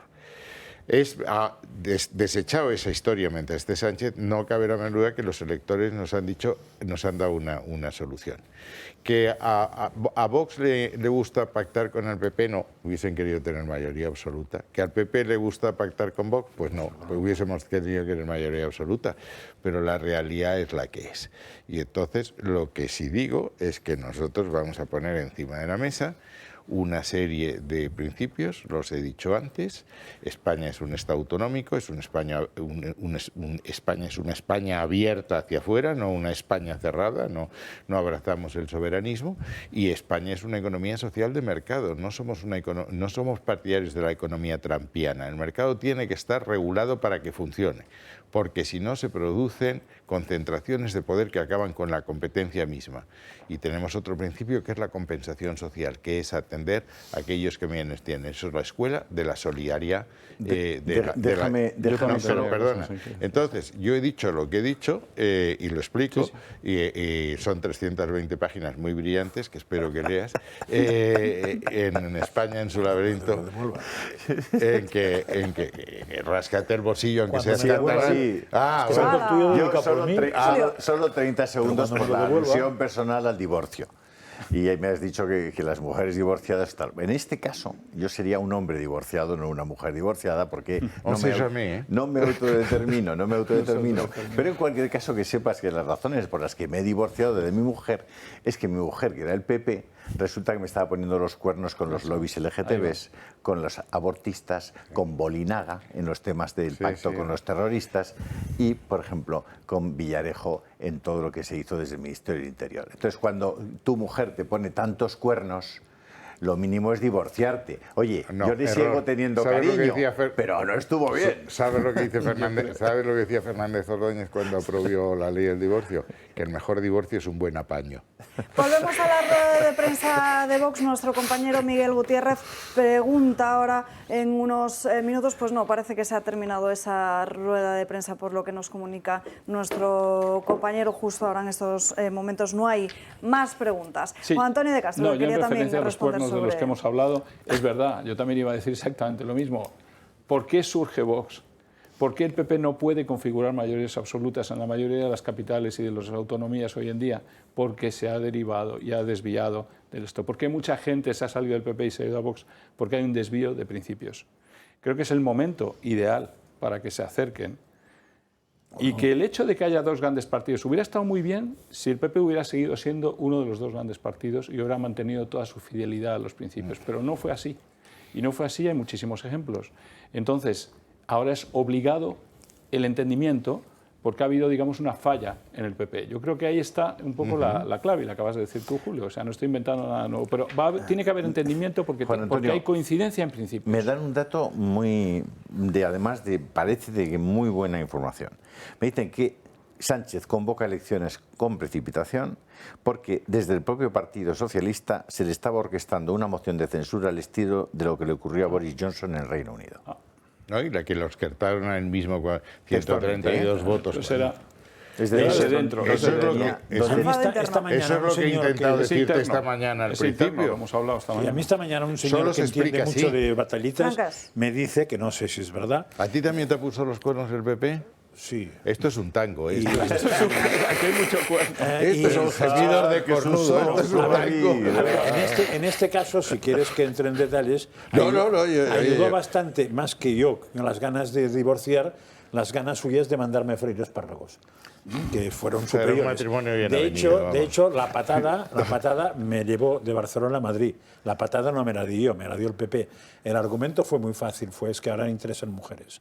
Claro, yo lo de mujer no lo tenía fácil y decidí que si eso me costaba una patada, pues me la costara. Pues de José María José tampoco ya lo había usado, como conté aquí un día. Conciliación. Pero digo, esta mañana un señor que no tenía mucho que ver con la fiesta, pero que conoce cambaraches de estos, comentando el tema electoral, porque me lo he encontrado en la calle, me dice, no sufras ahora porque cuando se pierde el poder empiezan las batallas. Y en este sentido podría abundar lo que está diciendo Julio. Cuando se pierde el poder empiezan las batallas. Eso es bastante de sentido común, con lo cual es probable. Pero yo tengo mis dudas porque en el PSOE las cabezas estaban muy cortadas casi todas, ¿eh? Y los que ahora pueden protestar han perdido. Y un perdedor tampoco es un señor que pueda declarar muchas cosas. O sea, es una revolución interna. O sea, lo que que está pasando igual en tenía el PSOE. miedo a eso, pero no. Yo sigo pensando que esa no es lo que le ha llevado a esa decisión, pero igual sí, ¿eh? Yo creo que sí. Vamos a ver, hay un seguro que axioma. influyen muchas ¿El cosas. dato de la rebelión interna a ti te sorprende? No, No, a mí Hombre, que No, es muy de sentido común. Vamos a ver, el sentido común dice que ningún dirigente político tiene vocación de viuda hindú, de incinerarse en la pira de su marido. Entonces, que Sánchez iba a caer en el momento que perdiese era evidente, ha creado un enorme malestar en ese partido y hay mucha gente que considera que está llevando al Partido Socialista Obrero Español a su destrucción por haberse derivado de su concepción de España, de ser un partido nacional, y de su concepción socialdemócrata. Que había que esperar. Ha surgido una chispa y es obvio que si les hubiesen dado tiempo se hubiese organizado una rebelión interna. Entonces ha hecho esto, pero eso es llevar al Partido Socialista Obrero Español a la catástrofe y muy probablemente al Partido Popular a la mayoría absoluta en solitario. Nos tenemos que ir a la última pausa de publicidad del día de hoy, muy rápida, pero Inshala, no ¿no? sin antes recordarle el número al que tienen que enviar sus mensajes de texto para apoyar al Toro Televisión y para que podamos seguir haciendo programas, no solo como Dando Caña, sino que en un día como ayer, tan importante para nuestro país, que era el de la jornada electoral de municipales y autonómicas, hayamos podido estar 5 horas, más de 5 horas en directo con ustedes, contándoles minuto a minuto lo que estaba pasando. Ayer ya eligieron en las urnas, nosotros también seguimos insistiendo, le quedan exactamente hasta el miércoles para decirnos quién es su tertuliano favorito, esa persona a la que le gusta más ver en todas las tertulias de esta casa. Así que simplemente tienen que enviar un mensaje de texto con la palabra, con el nombre de esa persona, el apellido o el nombre, lo que ustedes prefieran al 28088. En estos últimos días, se lo he comentado algún que otro día, pero se lo vuelvo a recordar, hemos tenido bastantes problemas porque hay muchos espectadores que dicen, no, es que llamo y nadie me contesta, es que voy a escribir el WhatsApp y me dice que ese teléfono no existe. Bueno, pues que sepan que es a través de los mensajes de texto de toda la vida. Es decir, tienen que desbloquear su teléfono móvil, van a intentar localizar una aplicación que pone mensajes directamente y ahí es donde tienen que escribir en el 28088 y en el cuerpo del mensaje de texto, pues la palabra toro, o aprovechan y nos dicen quién es su tertuliano favorito. Le dan a enviar y podrán ayudarnos con €1,20. Ayer por la noche yo les expliqué y se lo repito muy rápidamente. Tenemos la posibilidad de emitir este canal de televisión en abierto en toda Cataluña, hasta el último pueblecito de Lérida, de Tarragona, de Gerona o de Barcelona. ¿De qué depende? De ustedes. Si ustedes son capaces, y muy especialmente todos los que vivís en Cataluña, pero todos los españoles que tengáis la sensibilidad de que lo que pase en Cataluña es muy importante para toda España, si queréis apoyar económicamente esa opción, os ponemos los números de cuenta donde podéis hacer una donación dirigida específicamente a que podamos emitir en abierto en toda Cataluña y además en muy breve plazo. Así que dependemos de vosotros. Ahí tienen esos números de cuenta. Si no les ha dado tiempo a apuntárselo, como es lógico, o a sacarle una foto, que siempre les insistimos que es lo más fácil y así ya los tienen a mano, pueden hacer su donación a través de la página web del Club de Amigos, clubdeamigos.eltorotv.com, y encontrarán la pestaña Donar. Ahí lo pueden hacer. Si tienen cualquier otra consulta, duda o sugerencia, el teléfono del Club de Amigos siempre está a su disposición. 91 616 24 64. Se lo repito, 91 616 24 64. Última pausa del día de hoy y enseguida volvemos para seguir analizando lo que ha dado de sí este 28M y lo que puede dar de sí el próximo 23J.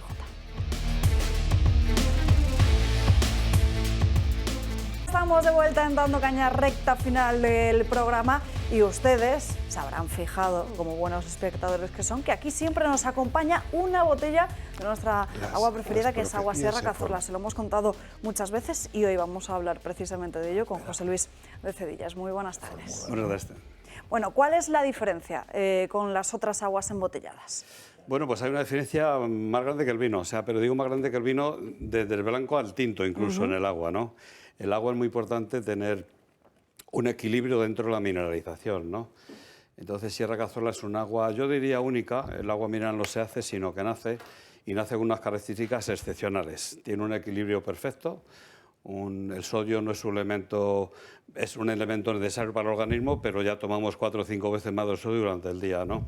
Entonces es aconsejable tomar un agua que tenga muy poquito sodio para que facilite el efecto diurético, ¿no? Pero bueno, el sodio es muy importante, tener poquito, como bien decimos. Hay una cosa importantísima, que es el magnesio. El magnesio Sierra Cazorla tiene 41 miligramos. Tomando 2 litros de agua Sierra Cazorla, esta aporta el 30% de magnesio que necesita dentro durante un día, ¿no? O sea, tomando 2 litros, que es la cantidad sugerida, ¿no? Luego, bicarbonato tiene un equilibrio también excepcional, 401 miligramos. Como bien sabemos, el bicarbonato es un gran elemento digestivo.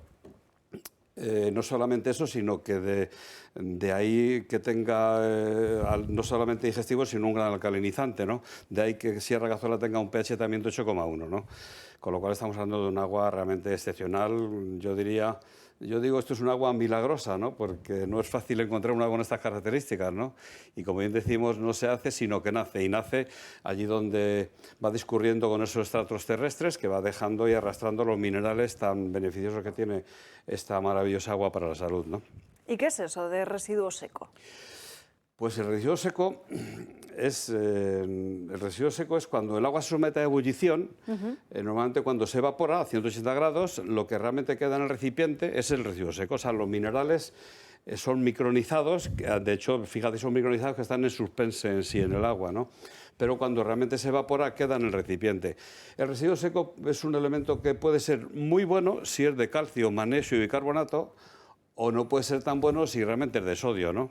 En el caso de Sierra Cazorla, como realmente es de calcio, magnesio y bicarbonato, es excepcional, ¿no? Y teniendo esa cuantía tan pequeña de sodio como teniendo 1,3 solamente, ¿no? O sea que ese es el residuo seco, no sé si está más o menos claro. Cuéntanos un poco cuáles son los parámetros de minerales más idóneos. Pues los más idóneos son los que supuestamente se ponen en la etiqueta, ¿no? La Organización Mundial de la Salud, que además hace una advertencia de los riesgos sanitarios de beber aguas mineralizadas, esto significa aquellas aguas que tienen muy pocos minerales, ¿no? Lamentablemente nos han cambiado el concepto y nos tratan de hacer ver que es todo lo contrario. De hecho, hay marcas que divulgan agua de baja mineralización, bajo residuo seco, y resulta que es todo lo contrario. O sea, hay un gran riesgo, según advierte la Organización Mundial de la Salud, de tomar aguas de baja mineralización o bajo residuo seco, ¿no? El residuo seco que sugiere la OMS normalmente está en torno a 400 miligramos más o menos. Sierra Cazorla tiene 408 y bueno, es muy sencillo al final. Cuando se coge una etiqueta, debe de poner la etiqueta el residuo seco, no así el pH, que mucha gente lo obvian. Hay marcas de distribución que tienen pHs de 5,2 y 5,6. Eso es peligrosísimo para el organismo, pero con eso que la gente no sabe de agua, o sea, todo el mundo dice, no, agua no, el agua es todo lo mismo. No, no es lo mismo, o sea, es transparente y ya está. Algunas incluso transparentes. Pero es vital, digo vital, el pH dentro del organismo. Digo el pH y el residuo seco. Y como bien digo, es muy bueno un residuo seco de calcio, magnesio y bicarbonato, y no sería tan bueno si es de sodio. Y repito otra vez, la advertencia de la OMS además advierte riesgos sanitarios de beber agua desmineralizada. Esto quiere decir, como realmente vemos muy claro, los riesgos que si hablamos de agua mineral, debe tener minerales, o sea, si no es otra cosa, ¿no? Entonces es el residuo seco más o menos, ¿no? Pues nuestros espectadores ya saben qué agua tienen que escoger, siempre Sierra Cazorla. Muchísimas gracias por estar aquí. A vosotros por haberme invitado de nuevo a dar esta pequeña aclaración a nuestros espectadores. Muchas gracias. Volvemos a recordarles cuál es la noticia del día, 24 horas después de esas elecciones municipales y autonómicas del 28 de mayo, donde España se tiñe de azul y parece que también de verde. Pedro Sánchez disuelve las Cortes y anuncia comicios generales para el próximo 23 de julio. Acabo de mantener un despacho con Su Majestad el Rey, en el que he comunicado al jefe del Estado la decisión de convocar un Consejo de Ministros esta misma tarde para disolver las Cortes y proceder a la convocatoria de las elecciones generales en uso de la prerrogativa que la Constitución atribuye al presidente del Gobierno. La convocatoria formal de las elecciones aparecerá publicada mañana, martes, en el Boletín Oficial del Estado, de forma que los comicios se celebrarán el domingo 23 de julio, de acuerdo con los plazos que establece la ley. He tomado esta decisión a la vista de los resultados de las elecciones celebradas ayer. La primera consecuencia que tendrán estos resultados será que magníficos presidentes y presidentas autonómicos, alcaldes y alcaldesas socialistas, se van a ver desplazados con una gestión impecable, y ello a pesar de que muchos de ellos y ellas han visto incrementado su apoyo en el día de ayer. La segunda consecuencia será que numerosas instituciones pasarán a ser administradas por nuevas mayorías, conformadas por el Partido Popular y por Vox. Y aunque las votaciones de ayer tenían un alcance municipal y autonómico, el sentido del voto traslada un mensaje que va más allá. Y por eso, como presidente del Gobierno y también como secretario general del Partido Socialista, asumo en primera persona los resultados y creo necesario dar una respuesta y someter nuestro mandato democrático a la voluntad popular. España está a punto de superar una etapa de crisis derivada de la emergencia de la COVID-19, también de la guerra de Ucrania. Encaramos una senda clara de crecimiento, de creación de empleo y de cohesión social, y a estas alturas de la legislatura el Gobierno ha sacado adelante las grandes reformas comprometidas en el discurso de investidura, en el programa de Gobierno y también en nuestro acuerdo con la Comisión Europea. Además, nuestro país se dispone a desempeñar una responsabilidad muy importante en este contexto geopolítico que está viviendo Europa, y es la presidencia de turno del Consejo de la Unión Europea. Todas estas razones, creo, aconsejan una clarificación sobre la voluntad de los españoles y las españolas, una clarificación sobre las políticas que debe aplicar el Gobierno de la nación y una clarificación sobre las fuerzas políticas que debe liderar esta fase. Solo hay un método infalible para solventar estas dudas. Ese método es la democracia y, por consiguiente, creo que lo mejor es que los españoles y españolas tomen la palabra, se pronuncien sin demora para definir el rumbo político del país. 23 de julio, elecciones generales, y por lo que hemos podido conocer, a las 12 de este mediodía ha comenzado la reunión del Ejecutivo del Partido Socialista, donde Pedro Sánchez habría confirmado que él será el candidato a esa cita con las urnas. Además, tiene previsto convocar para los próximos días un comité federal del Partido Socialista, y estamos también muy pendientes porque los partidos solo tienen hasta el 9 de junio para formar coaliciones con este adelanto electoral, así que ahora todas las miradas están puestas en Podemos y Sumar, que de momento, como saben, Sumar todavía no está registrado como un partido político, no rinde cuentas como una formación política, así que tendrá que darse prisa y tendrán que hablar si finalmente, como insisto, como parece que insisten desde la formación morada, quieren ir unidos a esta convocatoria del 23 de julio. Bueno, nos quedan 10 minutos, vamos a desengrasar un poco, vamos a dejar las elecciones a un lado en esta resaca electoral y nos vamos con Ana Gullo, sus crónicas de Manicomio. Buenas tardes, Ana. Muy buenas tardes, Alba. Además es que me he tenido que ir fuera de España porque esto era un poco imposible encontrar aquí alguna crónica de Manicomio, pero sí, y no se lo van a creer por qué. Porque un juez de Estados Unidos le pidió ayuda a ChatGPT para poder defender un caso en un juicio. Lo que no sabía es que esta aplicación le iba a dar toda la información falsa. ChatGPT se lo inventó absolutamente todo. ¿Esto cómo ocurrió? Bueno, pues un hombre decidió demandar, Roberto Mata, a la aerolínea Avianca. ¿Por qué? Porque alegaba que durante un vuelo, cuando pasaba el carrito de la comida, le dio en la rodilla y sufrió una lesión. Entonces, cuando la compañía recibió esa demanda, intentó en un primer momento desestimarla, pero los abogados de Mata se opusieron. Presentaron un escrito de 10 páginas en las que citaban media docena de decisiones judiciales favorables en ese sentido, como por ejemplo, y quédense con este dato, el caso de Barguís contra la aerolínea china del sur. Bien, hasta aquí todo parecía muy correcto. Lo que ocurrió es que ni los abogados de la competencia de la compañía ni tampoco el propio juez pudieron encontrar estos datos. Lo que hicieron fue pedirle a los abogados de Mata esa documentación, unas copias de los dictámenes que habían presentado. Y aquí tuvieron que desenmascarar todo el pastel, es decir, ellos tampoco lo encontraron porque tuvieron que alegar ante el juez que habían utilizado esta aplicación, que en un primer momento sí que lo habían verificado con ella, pero que se encontraron con esta sorpresa. Cuando intentaron volver a verificar los datos con ChatGPT, se encontraron con esta conversación. Primero, el abogado, que se llama Steven Stewart, le pregunta: ¿es Barguís un caso real? A lo que le contesta ChatGPT: sí, Barguís contra la aerolínea de China sí es un caso real. El abogado vuelve a contestar: ¿y cuál es tu fuente?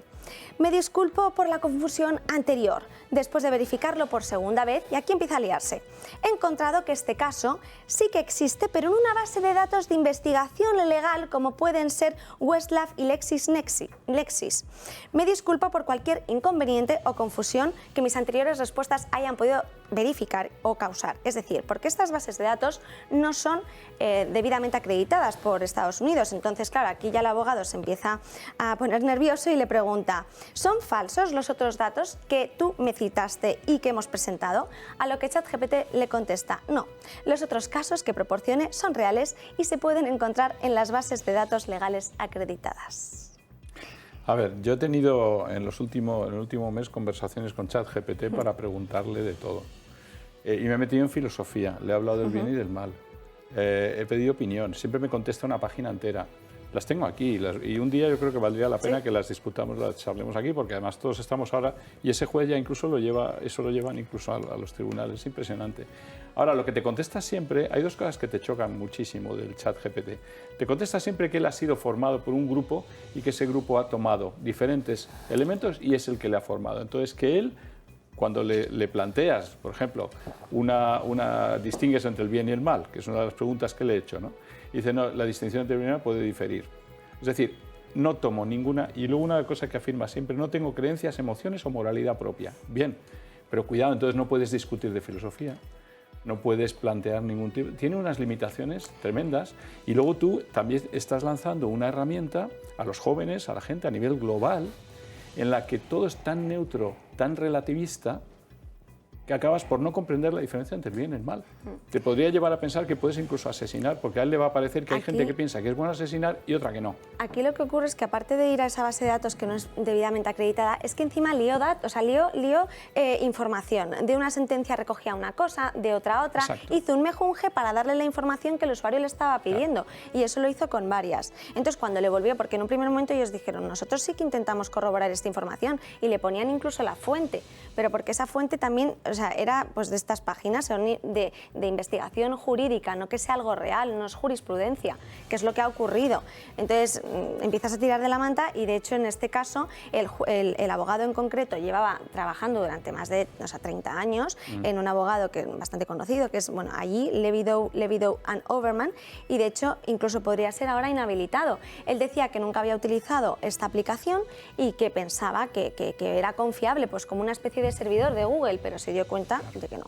Yo creo que hay que ser bastante merluzo, con perdón. No, totalmente. De la misma manera que con Google, o sea, yo uso Google y vosotros usáis Google, pero Google no va a misa, o sea, quiere decir que cuando encuentras una cosa que es de alguna manera comprometida o porque la tienes que publicar, la compruebas con otras fuentes. Y si no, hay que ser bastante burro o al menos bastante amateur o bastante negado. Lo malo es que los alumnos de la universidad están utilizando esto para preparar todos sus trabajos. Y ya no los puedes examinar.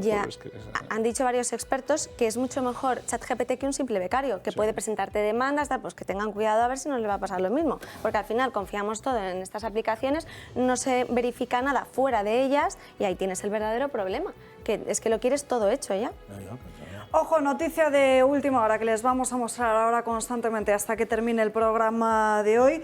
Ciudadanos, la Formación Naranja, convoca un comité nacional para mañana martes, después de los malos resultados obtenidos en este 28 de mayo. Ayer escuchábamos a Begoña Villacís en lo que parecía ser una clara despedida. Y atención, porque la noticia está en que Ciudadanos podría no presentarse a las próximas elecciones generales. Será una cuestión que decidirá mañana ese Comité Nacional convocado de urgencia en la formación naranja. Así que vamos a estar muy pendientes de todos los pasos que está dando la formación naranja, porque aquí incluso Francas lo ha insistido en ello en muchas ocasiones, que no tenía mucho sentido votar a una formación que no iba a conseguir el porcentaje suficiente para poder entrar en las diferentes cámaras autonómicas y ayuntamientos, por lo que sería un voto tirado que podría ir a otro partido, se entiende, de la derecha. En fin, Ana, ¿qué otra noticia nos traes para hoy? Nos tenemos que ir a la India y creo que puedo contar la noticia del funcionario más odiado del momento en la India. Se llama Rajesh Biswas, de 32 años, y es, o más bien era, un ingeniero, sí, más bien un inspector de alimentación, perdón. Entonces, ¿qué ha ocurrido? Bueno, pues que él estaba con sus amigos en un pantano, que es el que están viendo en pantalla, que se encuentra en la India, que es el pantano del embalse Paralkot. Y estaban sus amigos con su móvil, se empezaron a hacer una selfie y se le cayó el móvil dentro del pantano. Él en un primer momento se asustó, su móvil es un Samsung Galaxy Plus de 1.200 euros y entonces decide llamar a los submarinistas para que intentaran adentrarse dentro del pantano y pudieran recoger su móvil, pero no lo consigue. Entonces decide utilizar sus contactos y llama a varios operarios para, y ojo que aquí viene lo gordo, intenten quitar todo el agua del embalse para recuperar su teléfono móvil. Tuvieron que tardar 3 días, 2 millones de litros de agua, que según los informes podrían haber regado más de 600 hectáreas de cultivos, para que él pudiera conseguir su móvil. La buena noticia es que finalmente logró hacerse con él. La mala, le han suspendido de su cargo y de sueldo, y además le han abierto una investigación, primero por abusar de sus funciones y segundo lugar por determinar exactamente la envergadura del asunto y sobre todo del delito que ha cometido, porque claro, esto es totalmente ilegal. De hecho, él es muy curioso cómo se ha justificado, porque ha dicho que es que su móvil era muy importante porque tenía información muy relevante del gobierno. ¿Funcionó el móvil? ¿Funcionó el móvil? No, para mí... Eso no lo han dicho, pero lo que se ha dado en declaraciones es que era algo muy importante, que necesitaba hacerse con él y que además que no era tan... que oye, que bueno, es que es muy gracioso porque dice que eso es un poco de agua que habían quitado de ese embalse que no iba a pasar nada. Bueno, claro, se le ha echado todo el mundo encima. Rajesh Plasmas, o como se llame, es un manta comparado con nuestro presidente del gobierno Sánchez, que ha vaciado todos los embalses de España sin que se le caiga un móvil al embalse. Pero en ambos casos habría que hacer lo mismo, que pagaran lo que han gastado. Claro, exacto. Claro. Yo no lo haría más que eso. Usted paga todo lo que ha gastado y a partir de ahí puede tirar móviles donde quiera y vaciar los estanques de la agua. investigación está para eso, para determinar el alcance de los hechos que ha cometido y para que cumpla, vamos, esa responsabilidad. Pero a lo mejor sí se le cayó el móvil a Sánchez en algún embalse. No, en Marruecos. Igual hay que preguntar en Marruecos. Igual que algo de Marruecos le pasó así. Sí. Bueno, utilizaron una bomba de diésel durante 3 días, las 24 horas del día, o sea, sin parar. Eran 2 bombas de 30 caballos de fuerza que bombearon con una respiración, vamos, de 21 litros de agua, que iban a todo meter para quitar el agua del embalse. O sea, totalmente, vamos, podría haber... Yo en un principio digo, espero que esto no haya sido aquí. Gracias, Ana, por estas crónicas de Manicomio. Nos queda poquito más de 1 minuto en el que vamos a hacer un repaso de los principales titulares que nos deja la mañana después de que el presidente del Gobierno, Pedro Sánchez, haya disuelto las Cortes y haya convocado ese adelanto electoral para el próximo 23 de julio. 10 días tienen ahora Podemos y Sumar para ver qué hacen, si se presentan de forma conjunta, si forman coalición de cara a esa cita electoral. Por su parte, en el Partido Popular, bastante malestar hasta ahora porque creen, según nos comunican, que Sánchez ha convocado estas urnas para que no se hable de esa mayoría abrumadora de los populares en tanto municipales como autonómicas. Pendientes también de Ciudadanos, que podrían no presentarse a las elecciones generales, pendientes de esos pactos entre Partido Popular y Vox, o si PP evidentemente pide la abstención del Partido Socialista, y Esquerra, que asegura que no va a dar la alcaldía a Colboni y que va a priorizar los pactos con los independentistas, y que confirma que Gabriel Rufián será su cabeza de lista para las próximas elecciones generales el próximo 23 de julio. Se lo estaremos contando aquí todo en directo en el Toro Televisión. Gracias por acompañarnos. Nos vemos mañana a las 12 en Dando Caña. Que tenga un feliz lunes.